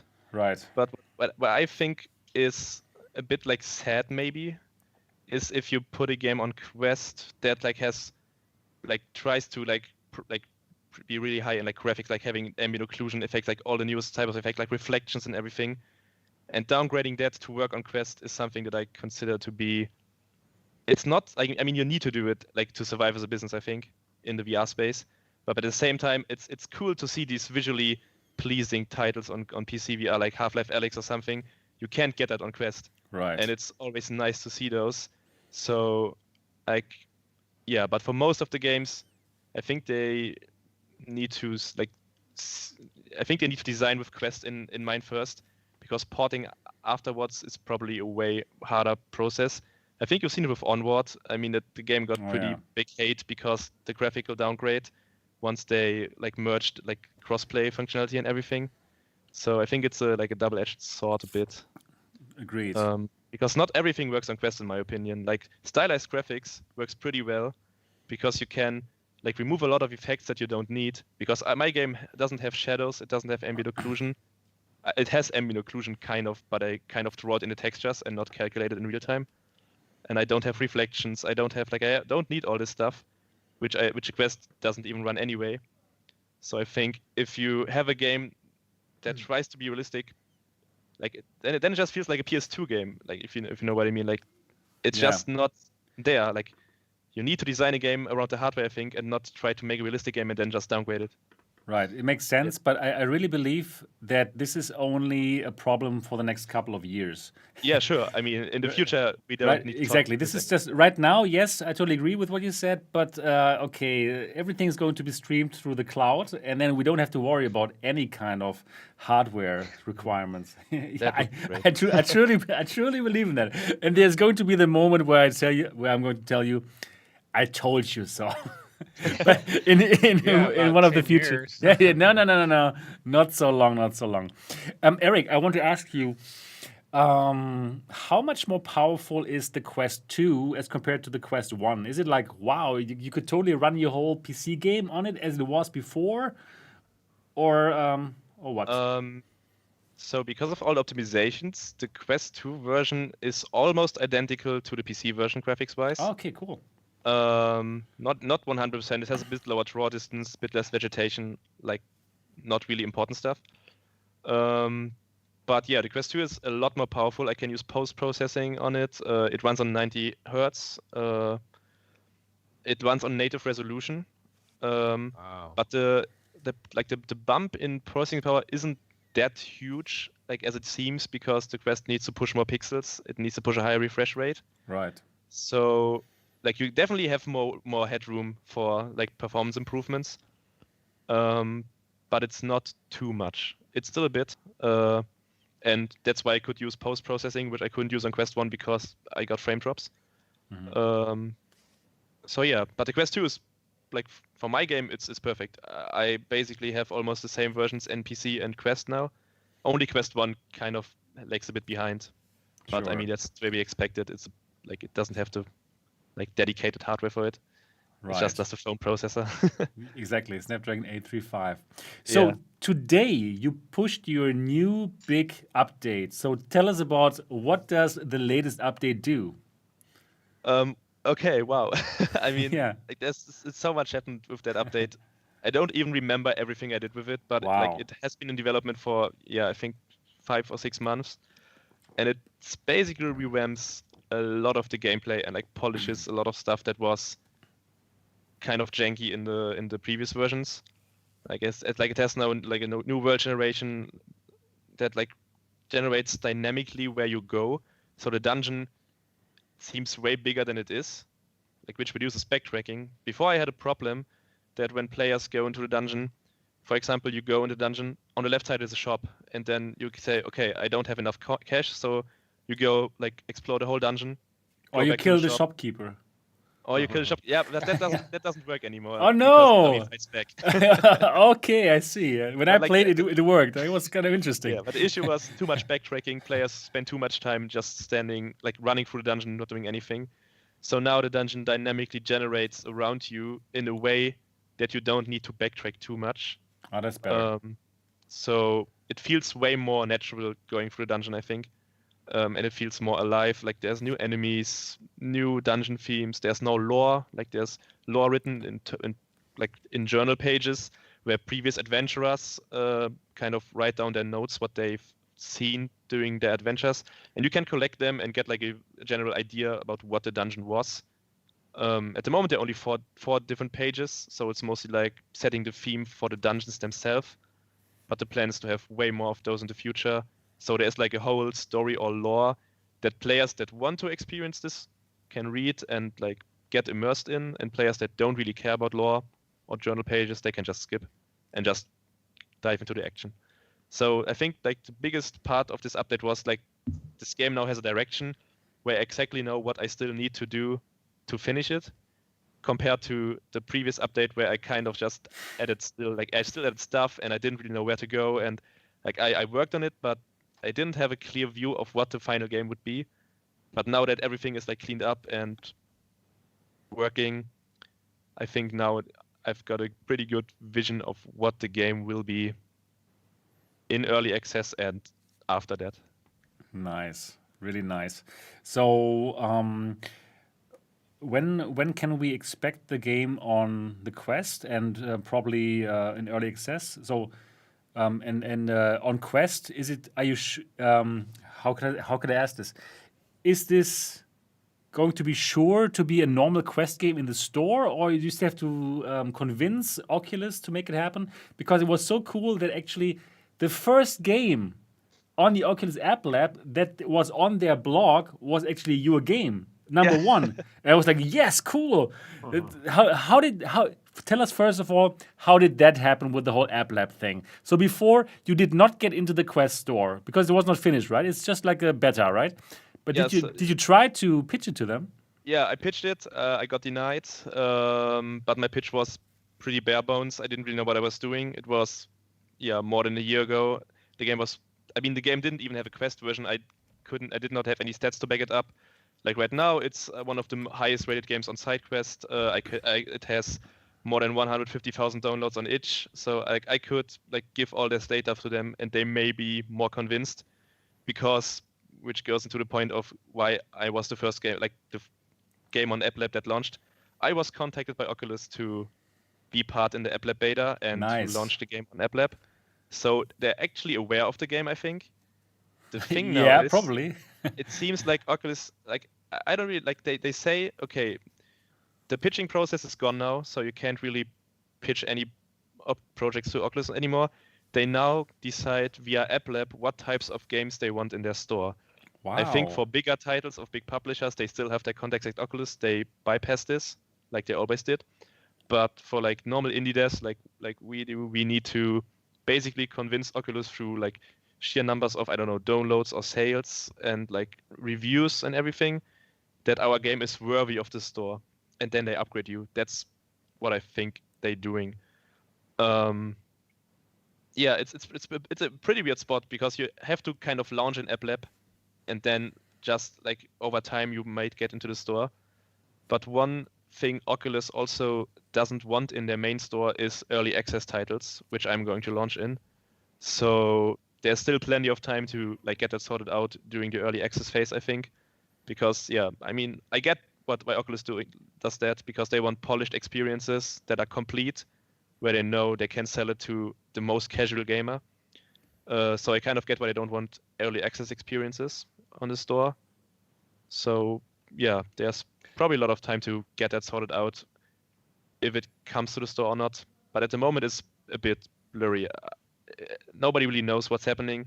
At the moment, there's also the issue of App Lab apps getting approved really slowly, and I think they're pretty overwhelmed with all the App Lab stuff at the moment. So it's a good sign that they contacted you, though, and that it was the first listed game, because I think one thing that I've noticed from playing it is the level of polish, even at this early stage. That's one thing that blew me away. This is the most polished app.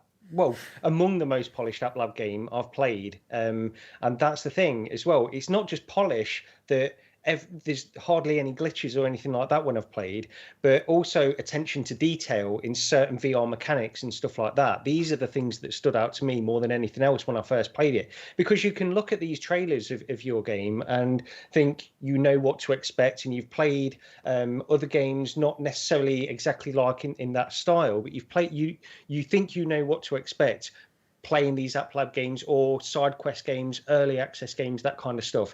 And yet the first time I went into your game, which was only yesterday, Eric, the thing that blew me away was the level of polish. And that attention to detail and these VR mechanics, everything works in the way you want it to work. That throwing mechanic, throwing the knife works so well. You've got a sword in one hand, the knife in the other. That feels so good to use that kind of mechanic, I think. And yeah, I just think that it has to be accepted. But then again, I've said this for so many other games that you just don't know their thinking behind some of this stuff, what gets on the Quest store and what doesn't. So it's up in the air, but it's a good sign nevertheless that they contacted you to definitely submit it. Agree. And also, what you could always think about, well, if you are ready to monetize the game, like when you monetize it on Steam, you can also monetize on App Lab, right? So you could also say, Yeah, okay, you know what, that's I'm taking what's money on happening. App Lab too, right? Yeah, that's what's going to happen. Like once the Steam early access launch happens, the game will also launch on App Lab in early access. Yeah, when it will be, I don't know. I only start announcing a release date once the game is basically finished. Okay, yeah. Because I have a tendency to underestimate the amount of time I need for an update. Like it's almost became a meme in the Discord already that I say, okay, yeah, like in a week or two, and then 2 months later, I still haven't a date. So Right, game development is pretty hard to predict, I think. right, right. Anyways, very cool. And yeah, once it's ready and once you get out of this stage where it's free, then you can finally afford the PlayStation VR. Maybe. There you go. Here you go. Right. So, questions from the chat. If anyone has a question for Eric and for game development, now is the right time. And I saw one question already from Paradise Decay. Do you already have some plans for a next game? No, not at all. I mean, I have like a document in my like somewhere where I like have written down a few game ideas I like just sometimes get, but yeah, I don't really want to think about a new project when this project isn't even like close to being finished. Right. Like I want to finish this game like as a whole, like launching early access in a few months, and then probably work on the game at least for another year, even longer if the game is popular, and just see what happens. I don't even know like how much stuff. The problem with roguelike games is you can always add more. Like there isn't like a ceiling to like how much stuff you can add. So it's I don't have any idea yet. All right. Yeah. Probably you will stick to this game for quite a while, especially if it's getting popular, and it seems to be very popular. We all really enjoy the game here. So you also said that you're going to finish your computer science studies very soon.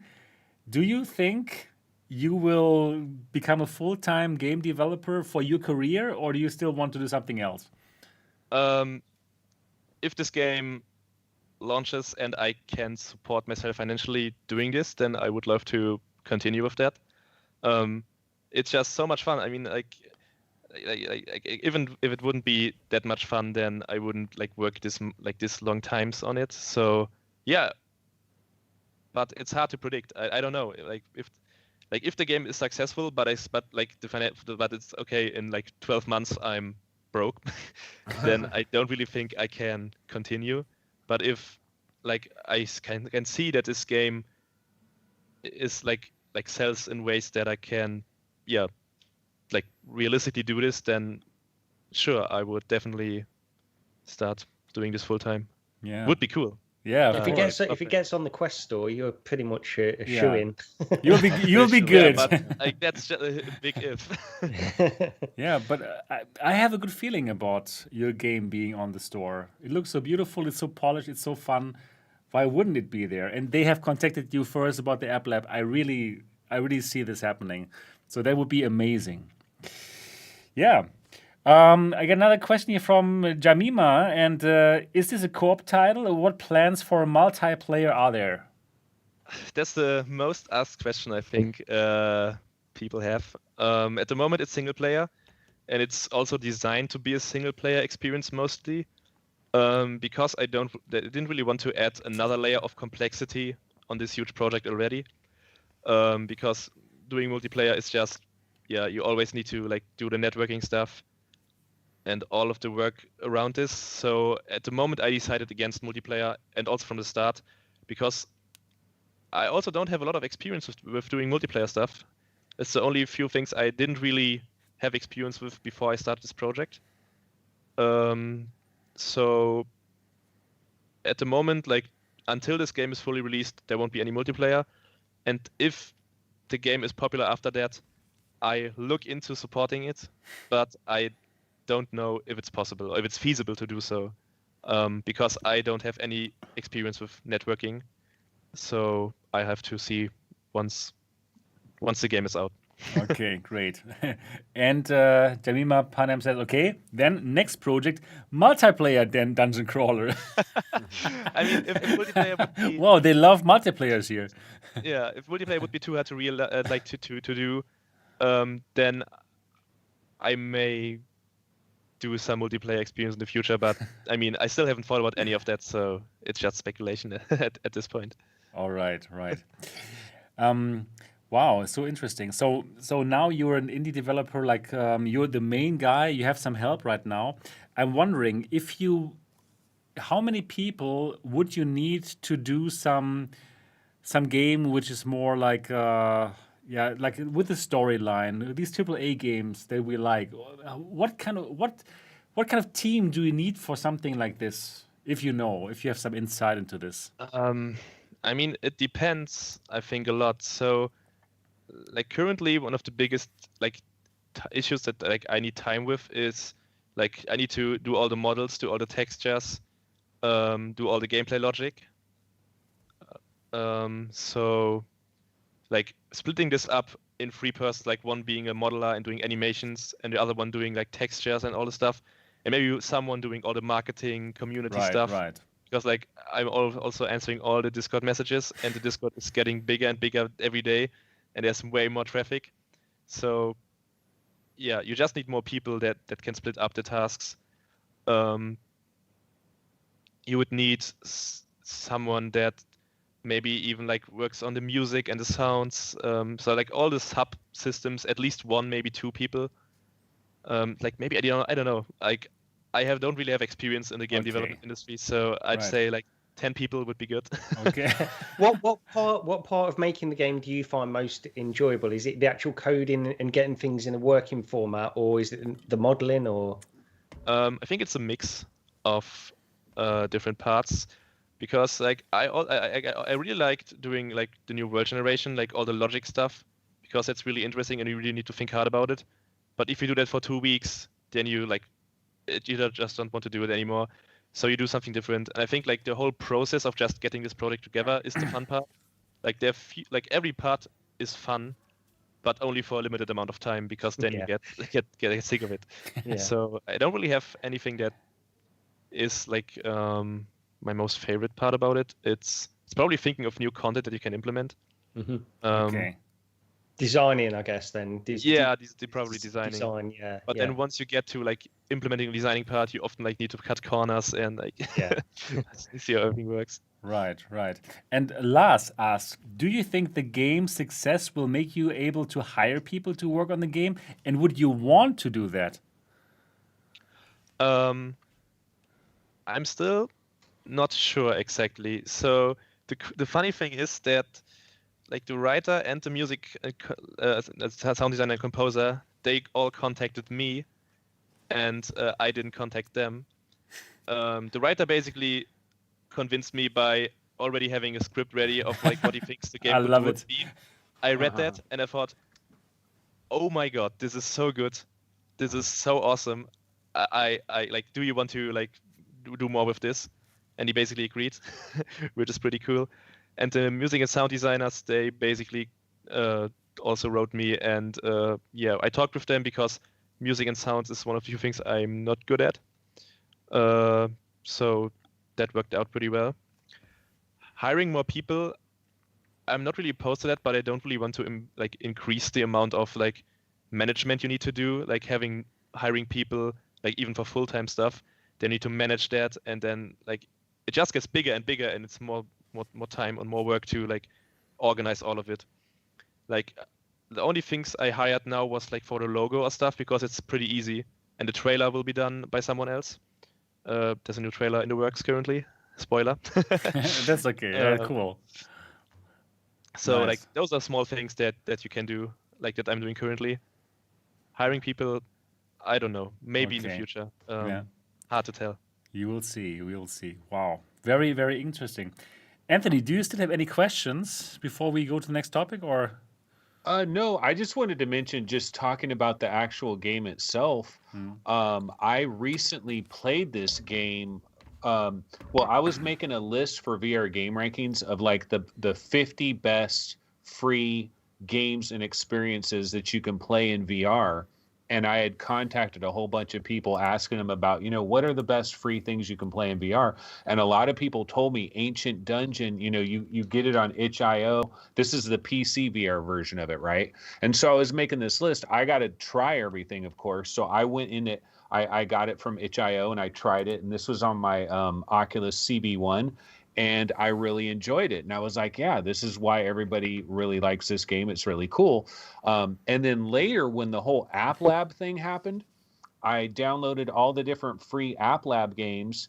And just this last week, I got around to trying it in App Lab.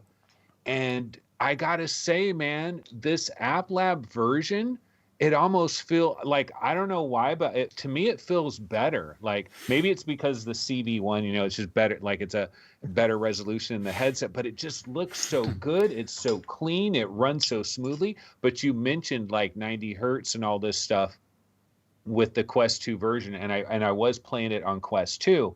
But the other thing I love about this game so much, and Gary, you probably notice this as well, is like when you have the sword and you're hitting things, you're like hitting these barrels on the ground, you're smashing stuff.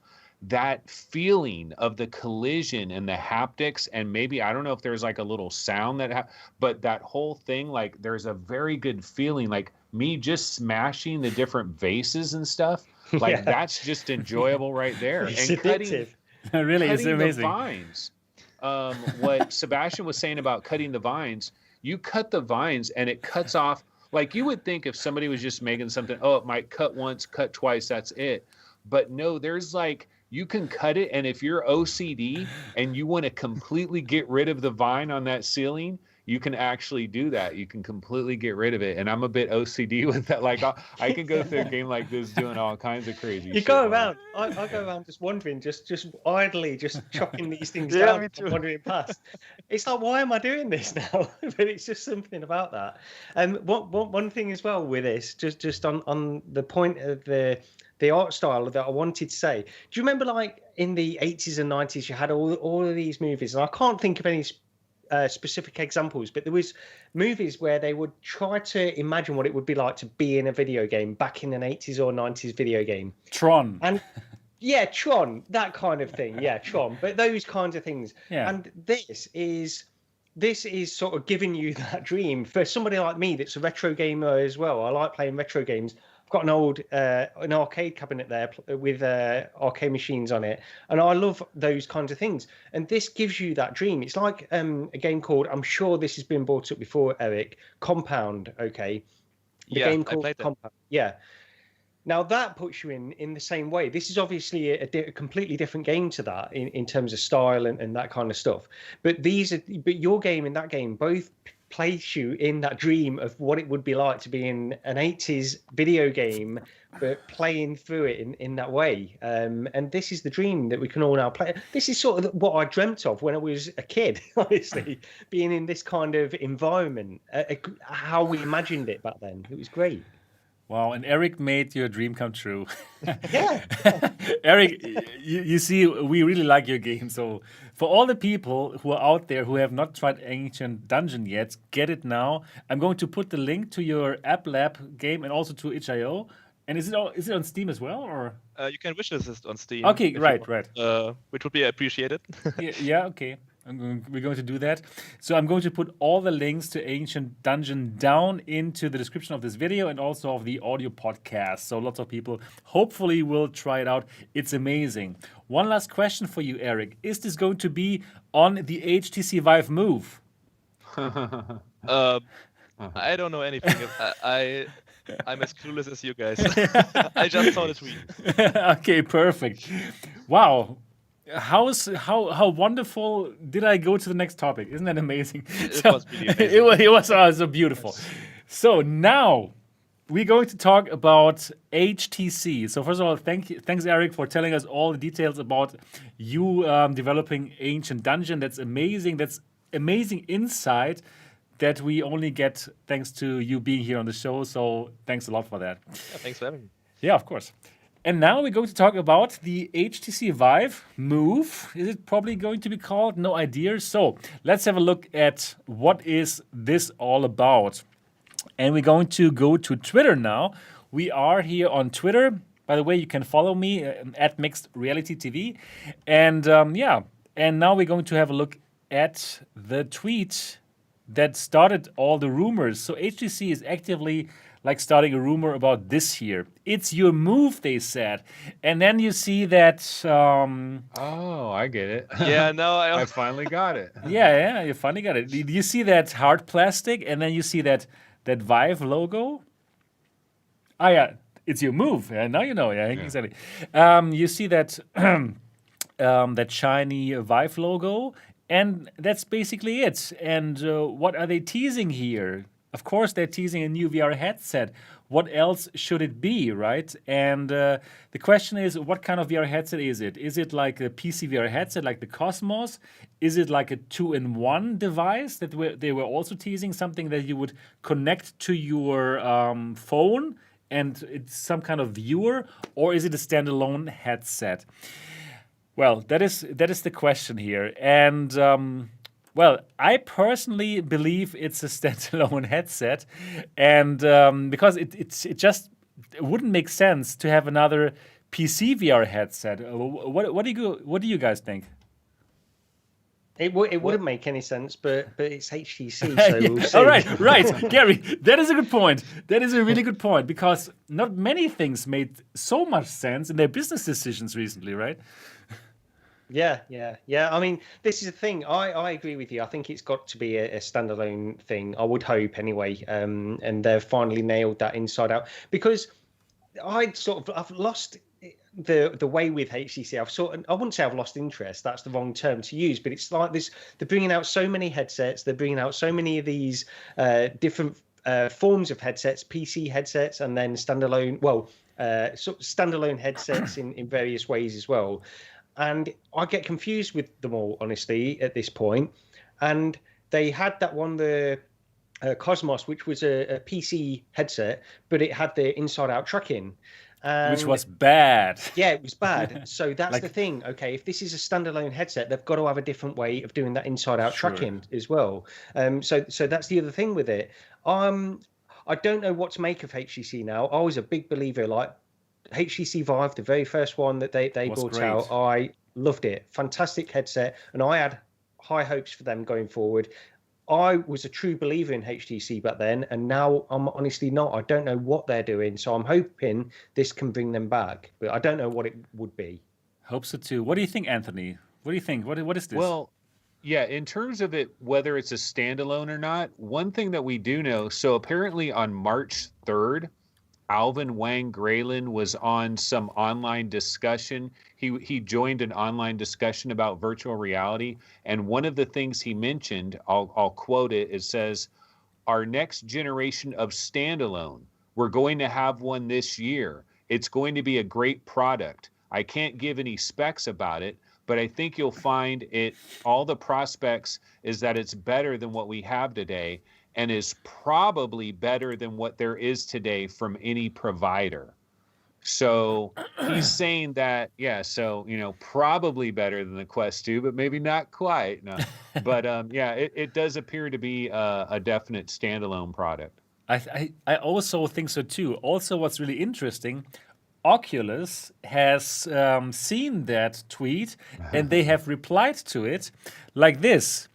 So Oculus has replied with 1.E4. So it's a chess move. So they have moved the pawn from E2 to E4 and back to you, Vive. And then Vive, they have also replied to this. I'm not sure if I find it right now. And they have also like answered with a chess move, like C5 or C3 to C5 or something. So that's interesting because it means like, okay, HTC is taking that fight. They take it on. And they're going to slay the dragon. They are going to slay the dragon. They're going to try. Maybe. So they're going to try, and I must say, I root for them. I would hope for them to be successful. I would hope for them to have a product that they could actually compete with the Quest. So, what do you think, Eric? Do you believe this is a standalone headset, and do you think that HTC has any chance of competing with HTC? It's a really good question. Like if HTC can compete, like I also had the Vive as my first headset, and I was blown away by it. And it was it was a really great product. I mean, now it's a bit dated. The Vive ones aren't ergonomic. The resolution is not up to par with the other headsets. But funny thing is, actually, today I plugged in my HTC Vive again after more than a year, I think, just so I could like test with the Vive ones, because I have base stations 2 and the Vive ones don't work with that. So I had to plug in the HTC Vive with the old base stations. And I was actually surprised of how well the Vive hold up with all, like, even though all of these like nitpicks with the resolution, all this stuff, I was still immersed. The colors are great because it's an OLED. Yeah, And they definitely like have the capacity to build a great headset. Yes. I didn't really like get much information with the Cosmos. I just heard that the tracking was The tracking is terrible. Really. okay. Yeah, it's just So really like bad. if they like improve that, then yeah, I don't know. I mean, they can do it, but the question is if they will do it.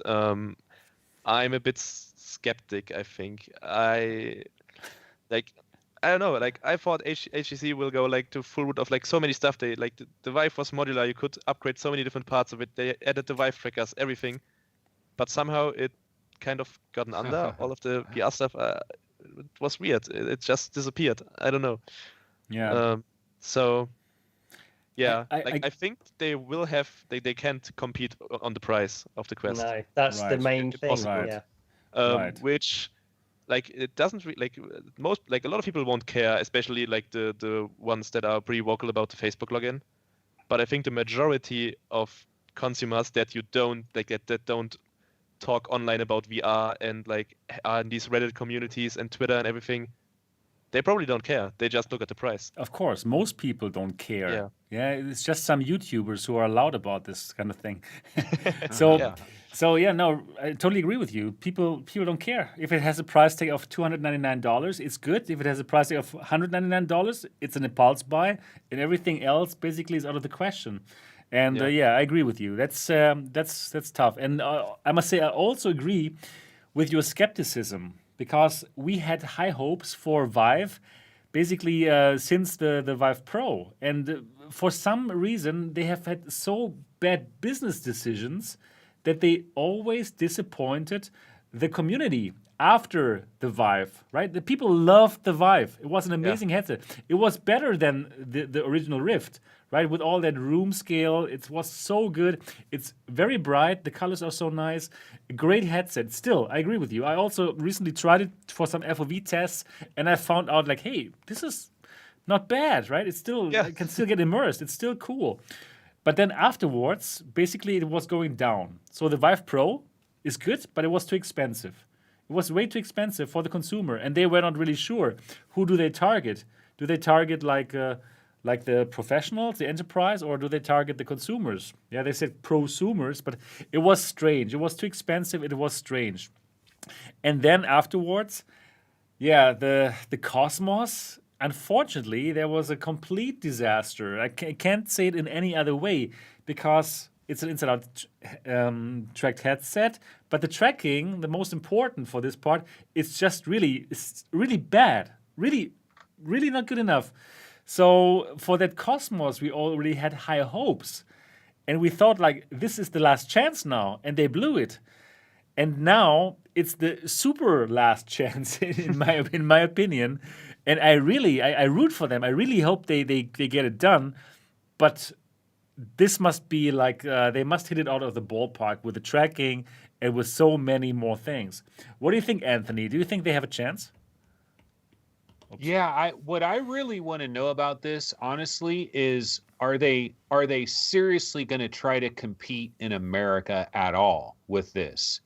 That's the real question for me, because they could have a market in Asia where if they have a decent product there, that they can still make a viable product that would sell well in Asia. But trying to really compete here in America, it does mean that you are going head to head with Facebook, and they have an advantage in almost every category.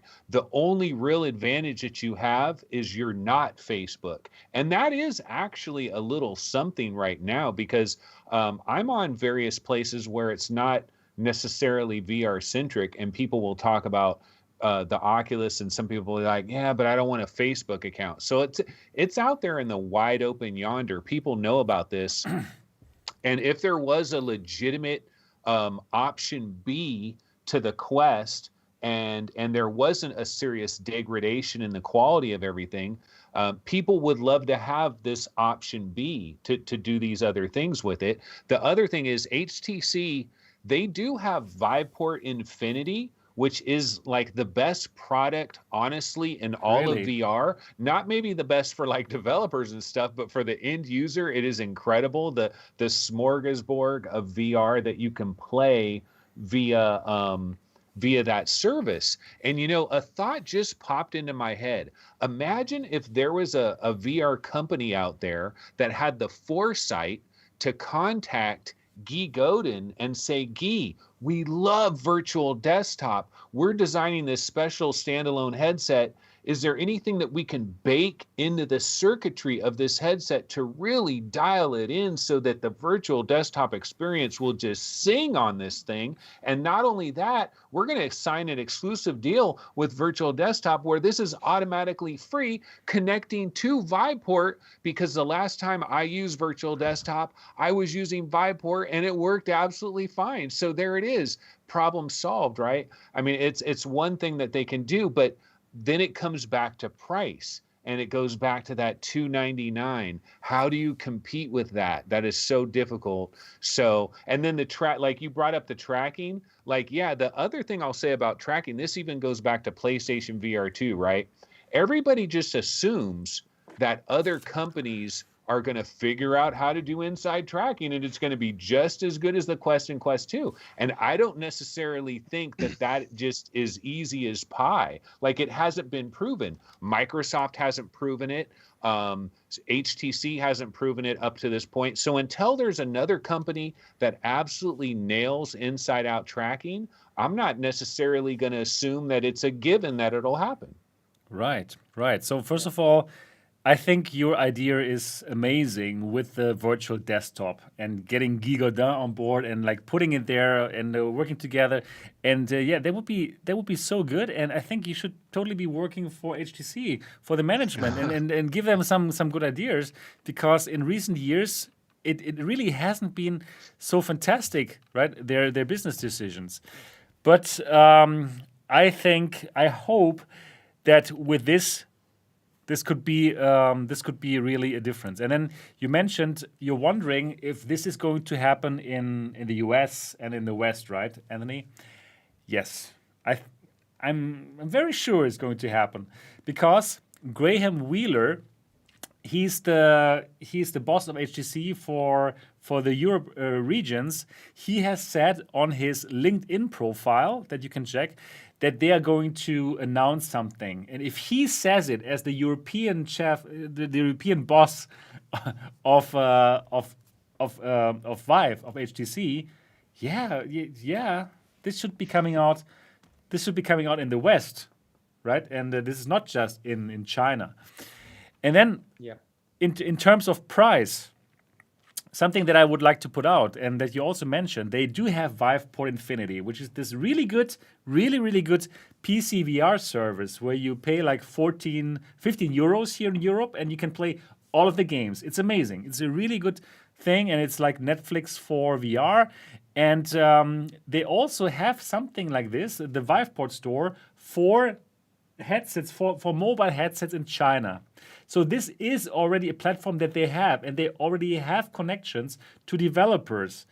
And therefore, I believe they can bring this over to the West as well.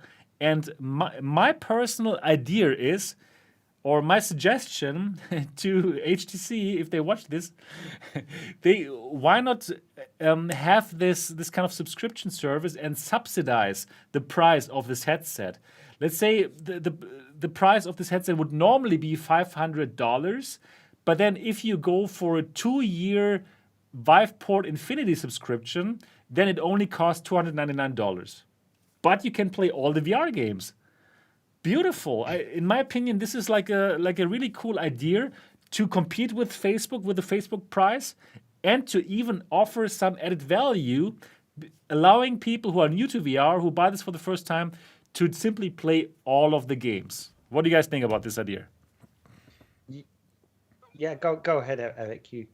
I was just going to say, yeah. Oh, go ahead. Yeah, it sounds like an interesting proposal. I think a lot of people would be up for it. One thing that just came to mind is that maybe in Germany, like this move, however it was called, Vive Move. Yeah, that's would what sell I pretty think well because is you gonna can't get the Quest 2. So yeah, in there's Germany, no yeah. competition, which In would be pretty Germany, this is interesting. going to fly. No Facebook, and the only standalone that you can buy, this is going to fly here, yeah. Yeah, but I mean, it makes sense to like try to get to hide the actual price of the headset behind some kind of subscription service or everything. Just not sure if everyone would be up for that. I mean, you could offer two options: one having this the easy price and then paying over time, and one being the like more expensive stuff.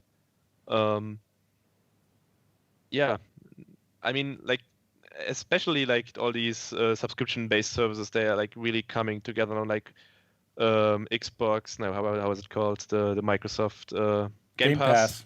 Game Pass and yeah, like all these subscription-based services, they're coming together now, so they're getting more popular. So it might be a good idea to go that route.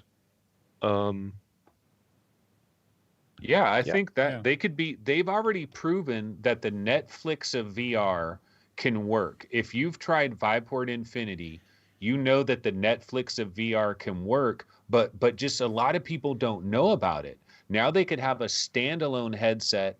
And the other thing about a standalone headset with an XR2 chip that is basically doing pretty much all the same stuff that the Quest platforms are doing is you now have a viable option for everybody to have this secondary store. They could also port their game over there. Right. And hopefully the idea would be if you've already made a game for the Quest or the Quest 2, it'll literally take you like 3 or 4 days. It's going to be exactly convert like it that. to this other platform. For sure. And then they can start building that mobile Vive port where it's native games running on the XR2. There's also this rumor that their cooling capabilities are going to be vastly superior to the Quest, allowing this XR2 to run at a higher level than what it runs in the Quest 2 and the regular Quest.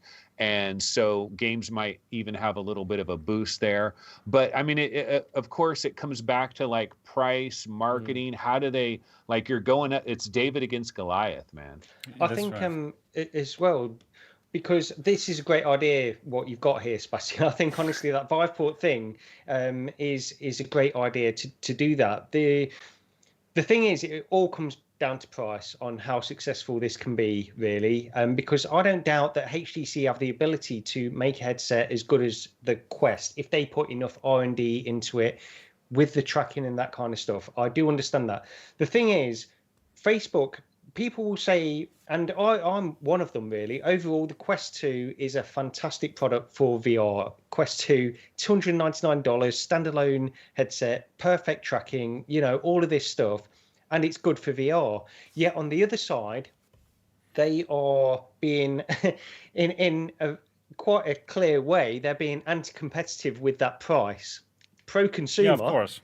Anti-competitive, because there are only a few companies that can compete with that price in the world, honestly. Now, if we knew a clear amount that they were losing on every single Quest 2 sold, because I think most people would say they are losing money on the Quest 2 headsets.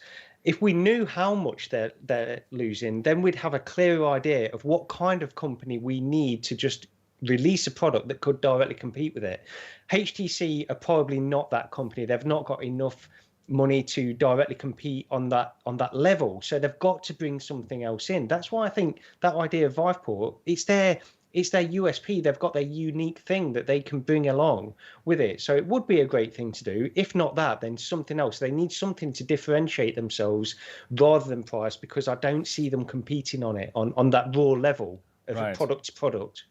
I agree. You know, it'd be amazing if they had worked hard in the background and got like if they looked at the entire lineup of Quest games and they looked for all the Quest games that are not like exclusive, not Oculus, but like made by third-party companies, and they went to all these people and said, you know, hey, we've got this standalone headset. It's coming out in June or July or something. It's coming out in the summer of 2021, and we're trying to like get everybody ready. You've got a great Quest game. It'll port over in a matter of days.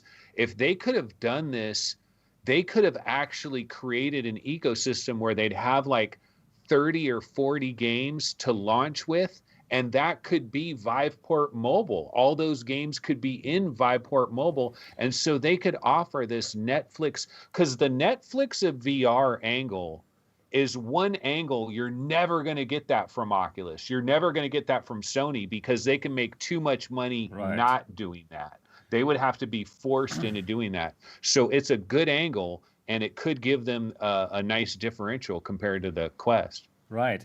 Eric, you as a game developer, have you ever thought about Viveport Infinity and putting your game, once you are ready to monetize it, onto Viveport or Viveport Infinity? Funny story. I was contacted by HTC long time ago to go on Viveport, but they never responded. Oh, okay. Oh no! Oh no! Like, so the first, just broke off. oh no! Wow! I So was down to doing it, but wow, they somehow... contacted you first. You Yes. replied, and they never replied. Like I was in contact with them a lot.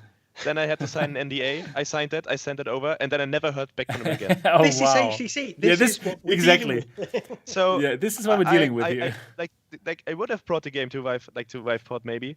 Like like it sounded cool, but yeah, they just kind of forgot about me. Oh no! I mean, if I would contact them now again, I think it may like resolve. But Right. at the moment, I'm way too occupied with all the other stuff. But With the yeah. Quest 2. You see, HTC, that's the point. You should have replied to him. Oh my goodness, that's crazy. Yeah, but probably the chances that you could get onto that Vive Move are pretty high. And yeah, who knows? Probably you're going to be there. I think it's pretty interesting.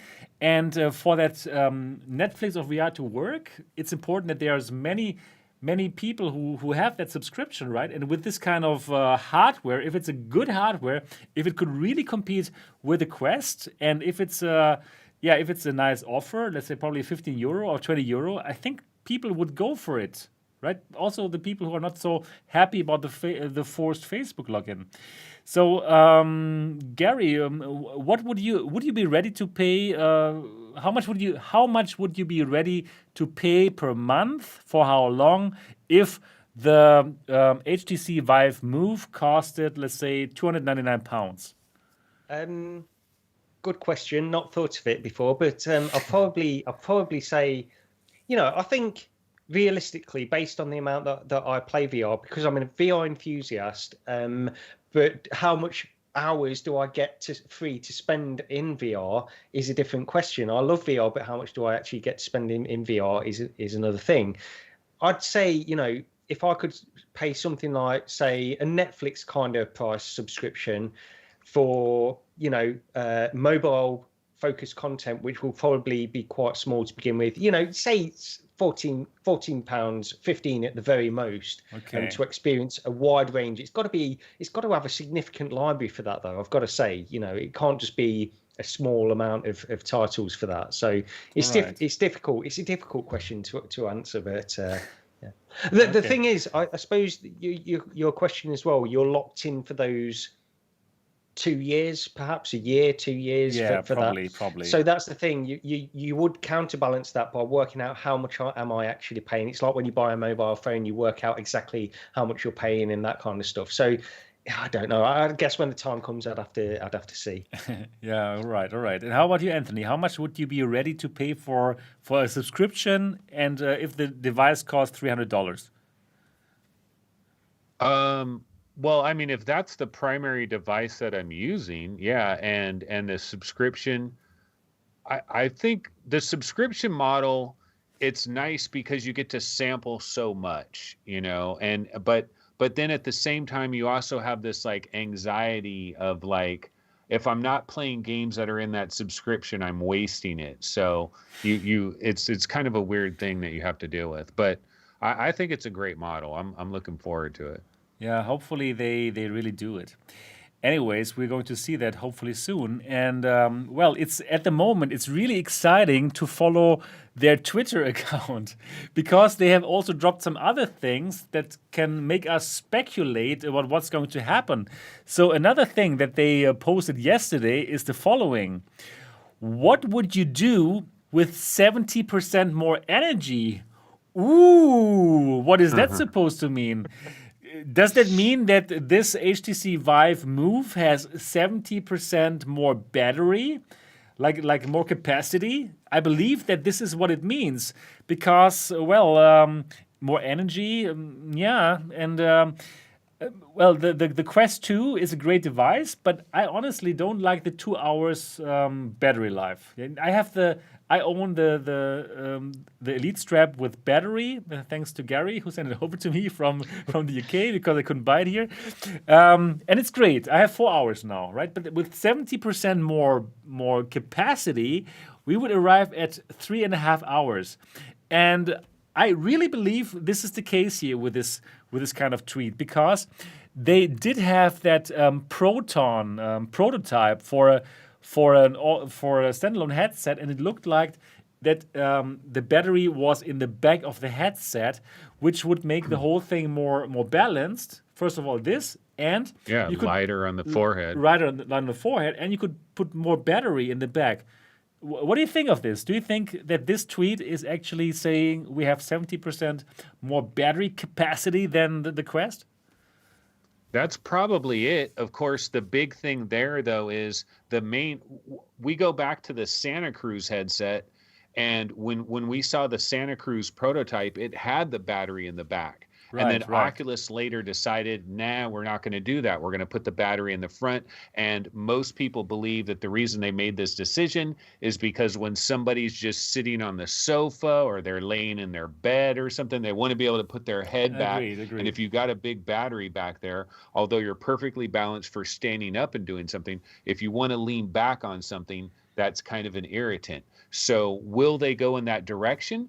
The advantage is they will get this huge battery. They'll also get a much lighter front part of the headset, so the comfort could be a lot better. But what do you guys think? Like, do you think this like laying back in bed or relaxing on the sofa playing VR, is that something you do a lot?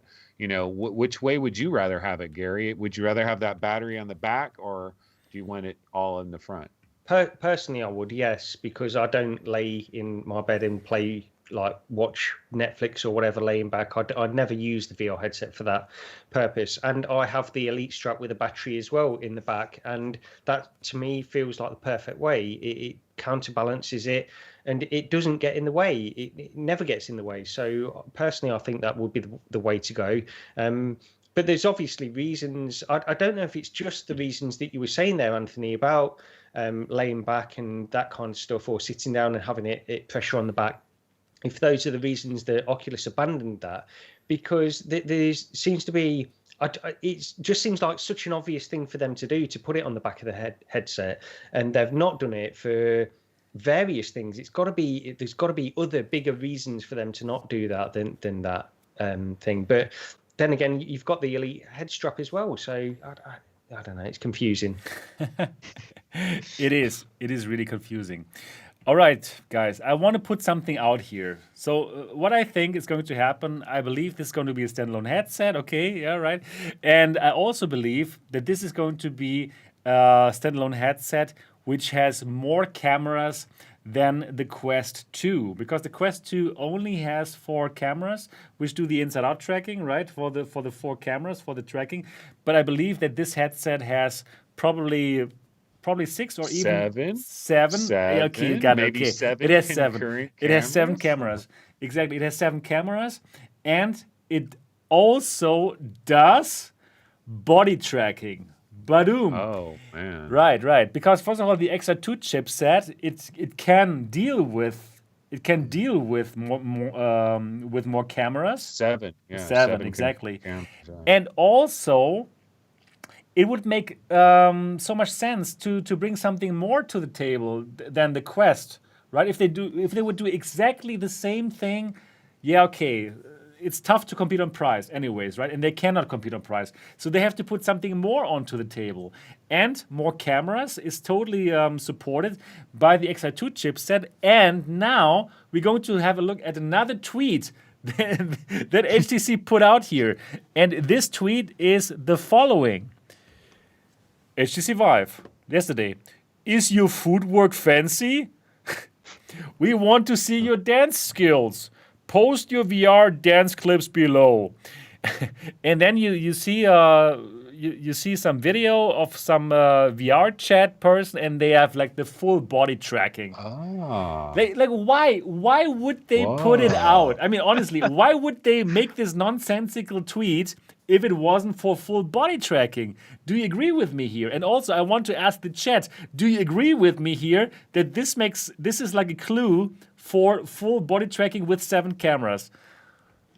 Now they're hyping it's up, and now I'm getting hyped, and then I'm getting disappointed. Right. Yeah, right. That could be the case. That's the suckle. It's so hard to get hyped now because like this just sounds too good to be true. Basically, like You're right. there has to be some catch. That's for sure. But also, like Alvin Wang Grelin, the China boss of HTC, said something special is coming, something new. Like it's he really made it sound like something bigger is coming, and this would be big. Oh yeah, definitely. Right? Well, when I was talking about the 7 concurrent cameras, I was actually alluding to the Qualcomm reference design that they originally, like, remember the Qualcomm reference design with the 7 cameras and all the XR2 and all the fancy, like it they had prototype versions of this headset, and the resolution was 2880 by 2880 per eye. So this would be like a new level of resolution beyond G2. And so there's a slight chance that this could be one of those headsets and feature that. But the only thing is the 7 concurrent cameras that they had on that did not do body tracking, I don't believe. They were doing like eye tracking inside and foveated rendering and stuff like that. Exactly. Gary, what do you think? Could this happen? Possibly, yeah. I mean, based on what that tweet says, I mean, that's all I'm going off here, because it doesn't seem like something that I would personally think would be incoming on any standalone VR headset at the moment. That kind of full body tracking at all. I don't know how they do that, even if they've got cameras pointing down from the headset, whatever. It doesn't make a lot of sense to me to have that. But if you think about it, though, like the headset extends outward, right? Exactly, that's the point. It extends outward, and then if they can kind of have the cameras angled, basically all they really have to get is kind of your torso and your legs, and they can probably do like some type of skeleton algorithm thing that would take all that information. I think it's the legs, though, really. I mean, I don't know how they'd track the feet. Depending, I mean, people are different body sizes as well. Yeah, they no do. matter how... They have a special drone that flies out. Yeah, I like it. That's going to happen. We heard it first on the Next Dimension podcast. The drone is going to make a video of you and fly around you. But honestly, I do believe that's technically feasible. Like we had another headset. We talked about it like a couple of weeks ago. The Unai headset. Can you remember? It also had like 7 cameras, and they totally promised you full body tracking with that kind of cameras pointing downwards. And I believe that you can make this magic happen. Just like you said, the device is protruding, and then simply point down. From the back also, you have the battery pack, which is protruding. Why don't you have one camera which is pointing down? I believe you can make it happen. You could make it happen. See, like so imagine putting your Quest on, and even if you had 2 cameras on the end of your Quest pointing directly down, do you think that they would catch your feet enough to track them in any way accurately? I just don't see, because the way you work out every day and you do your squats. No, but I'm saying as well, like, right. Good point. as you move, like moving your feet backwards, then you've lost tracking. We've got 1 foot in front, 1 foot behind. You've lost tracking of the other foot. It could be out the side. I don't know. I just don't see that happening. But couldn't it just use some kind of algorithm that would be accurate enough? Yes, like the based algorithm. on Yeah, for your general hits? poses, it works. I think it may be working because I sometimes get a strange bug on my Quest that the view of the cameras, like the pass-through view, is just warped and broken. And then like sometimes it happens that I like basically when I look in front, I look down, Okay. and I can basically make out my whole body. Like I can see my legs and my feet, and it's like because like the cameras also do a lot of distortion. Uh-huh. So I mean like it may not be super accurate, but you can like kind of maybe estimate like some kind of basic pose. So like not 100% like Vive tracker stuff, but you could probably like estimate like doing maybe a squat or like moving your legs left and right. Maybe that's already enough to like have some basic movement and stuff like VR chat. So that might be what they're going for. Not entirely sure. You're right. People are mentioning in chat as well that you could possibly they could provide an optional external camera tracker. Or something Okay, like that could as well. be. Who That knows? could be an option. You never know. So. Could be, yeah. So, wow, really, really interesting. So, now I want to hear from you, from the 200 people who are watching this right now. What do you think? Can HTC pull it off and launch a successful Quest competitor? I want your vote now. So, vote now. Go to the link down in the description of this video and cast your vote. The question is again, can HTC pull it off and launch a successful Quest competitor?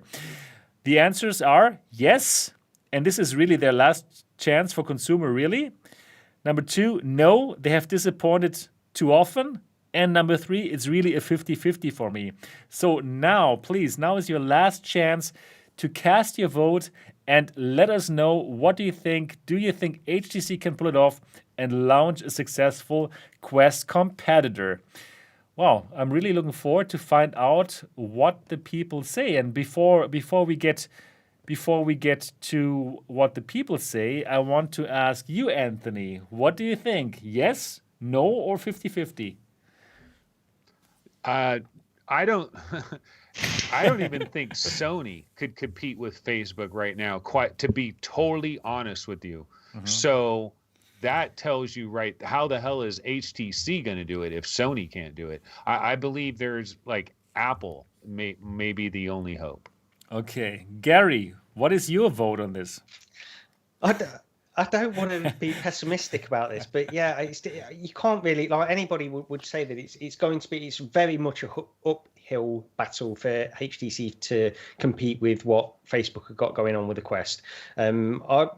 I hope they can, and I hope they're surprises. If they've got all these innovations, like they do have this body tracking stuff, and they can compete in some way, at least on price, then it's possible. I don't know what they could have done to turn that company around from what we've seen of their recent products in the past to get to that point. Okay, so you're like 50-50. Yeah, that's optimistic. Okay, I got it. More tending to no. Yeah, that's okay. Why not? And Eric, what do you think? It's hard. I think they may like based on this what's it called, like the specs. It may beat the Quest in like one way or the other, like maybe in a few things, like maybe battery capacity or maybe processing power, because they can take more advantage of the XR processing chip because they have better cooling. But I think like as a whole package, I don't find it realistic that it comes even close to like something that the Quest 2 is. It may still be a good headset to work with, but it will probably still be like a more niche headset that not everyone gets. Okay. Like, that's what I think would happen. Okay, that is probably more realistic, actually, Eric. Yeah, I agree. For me, I hope, let's say it like this, I really hope they can pull it off, because this industry needs more competition, right? We need to get off from this monopoly that Facebook has right now, how they can simply do the things that they do, like force us to use our Facebook login even though we probably don't want, I don't like that. So I really want some competition, and that's why I root for HTC. I hope they're going to make it happen. I hope they have good business decisions, better business decisions than before. And I simply hope they can make it happen. So I'm absolutely looking forward to hear more details from HTC in the future. I hope it is what we are hoping to be here right now, and I hope that they're not going to disappoint us. I hope that we didn't get the expectations too high, and then in the end, it's simply going to suck. But honestly, I really don't think so. I think they have something good on their hands, and I hope that they have learned from their mistakes in the past, and I hope that their marketing is not going to consist of a spinning HTC Vive move like the Cosmos or whatever that's going to be called in the future. So I just say yes. I just say yes. I'm a positive kind of person, and I hope they're going to pull it off. So let's see what you think. Let's see what you think. So let me go to the results now, and here we go. Oh, that's interesting. So can HTC pull it off and launch a successful Quest competitor? Yes. 41.8%. Wow. That is kind of surprising here. That is quite a lot of people who think they can pull it off. Nice. They're optimists. We're optimists. Yeah, we're all optimists here. But that's honestly surprising me. I would have not thought that so many people think they can pull it off. Or probably they want it, just like me, right? They're like, okay, give it to us, HTC. I mean, everyone wants it, I think. Yeah, exactly. Like we're rooting for them, right? It's good. No, they have disappointed too often at 21.8%. Okay. And, well, it's really a 50-50 for me. 36.4%. So it seems that HTC truly has a shot at glory here. They could pull it off. So they have the goodwill of the people, at least of the people who are watching this podcast or listening to the podcast. And I can simply, I think we all wish them the very best. Very cool. Thank you so much for joining the poll, dear people who are watching this. And I believe now with 2 hours and 40 minutes, it's time to end this very, very long podcast. Thank you so much, Eric, for making it so long. I can see you're super tired because you've been coding all day and releasing. It's really fun. Yeah, that's amazing. That's good to hear. So thank you so much for being on the show. I think more people are excited now about Ancient Dungeon.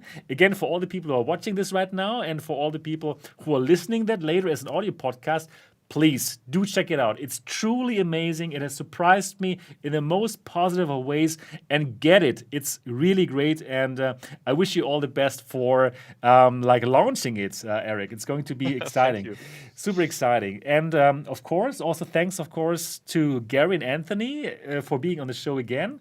And thank you so much, everyone who is watching this. So if you're watching this live right now, did you already put the thumbs up? You know, that's important. And later, do share this episode. I believe it was a great episode again. Share it with your friends. Do leave a comment. That's really important for the algorithm so that more people can find it. And please, if you have an iPhone or an iPad, and probably lots of you have, then do take the 1 minute right now. Open your podcast app on the iPhone or iPad. Find the Next Dimension podcast and do give us a 5-star review. That would help us so much. Now, that's it for this episode. Thank you so much, and we're looking forward to see you in the next episode. Bye-bye. Bye. Bye. Yes, great. And Eric, we always stay on for another 1 minute. We're still live right now. And I simply want to ask you, how did you find it today to be here? It was great. It was really cool experience talking about general VR stuff, because you still don't do it, at least I don't really do it a lot with other people. You read the news about stuff, but you kind of glimpse over it and going really deep into all the stuff, with the HTC Move, all these tweets, analyzing stuff. It's really fun to speculate. You're right, exactly. So that's always fun. So yeah, I enjoyed it a lot. Perfect. That's great. Yeah, it was a nice episode, right, Anthony and Gary? Yeah. It got better as it went along. Yeah, right. It was really interesting. Yep. Yeah, no, these shows are getting longer, aren't they? Yeah, Sebastian? that's crazy. It's funny. That's crazy. Actually, I wanted this to be like 2 hours only. But yeah, it's just like we just get into it, right? Yeah. I think we're all excited about this technology, about VR, right? And then to be able to speak with Eric, who even made this amazing game, then to talk about the HTC Vive Move, or however it's going to be called. That's the nice thing, to speak about the topic that you love with like-minded people, right? That's what Yeah. that's Absolutely, that is And the power. And I've got to say, like at the point where we came up to around the 2 hour mark, and I couldn't believe we've been going for 2 hours. First of all, I thought You're right. usually this is where we start wrapping up. We're just getting going here. Yeah, exactly. Oh my God. Yeah. I So think that's a good sign for VR, that you have so much to talk about instead of exactly. like trying to get a podcast of 2 hours and not like getting enough content. No. So Well, you know what I tell Sebastian is, if we could put the biggest stories at the very front, then what happens? See, the thing is, we couldn't stop this podcast. We got to talk about the HTC Yeah, of thing, course. and that's at the very end. I know. Thus, 3-hour marathon. Yeah, you're right. You're right. Yeah, but I think it's okay. I think the community Yeah. enjoys that we are on so long. I think they're enjoying this podcast. We have the numbers who are watching this. It's amazing. And yeah, it's just exciting to have a new headset, right? That's why I think it's okay to do it so long. And I'm going to put timestamps now. I'll stay another 2 hours in the office now to make this happen. Great. But yeah, it's okay. It's worth it. All right, cool. Yeah, so thanks everyone for watching this podcast, and we're looking forward to see you in the next episode. Bye-bye. Bye. Bye.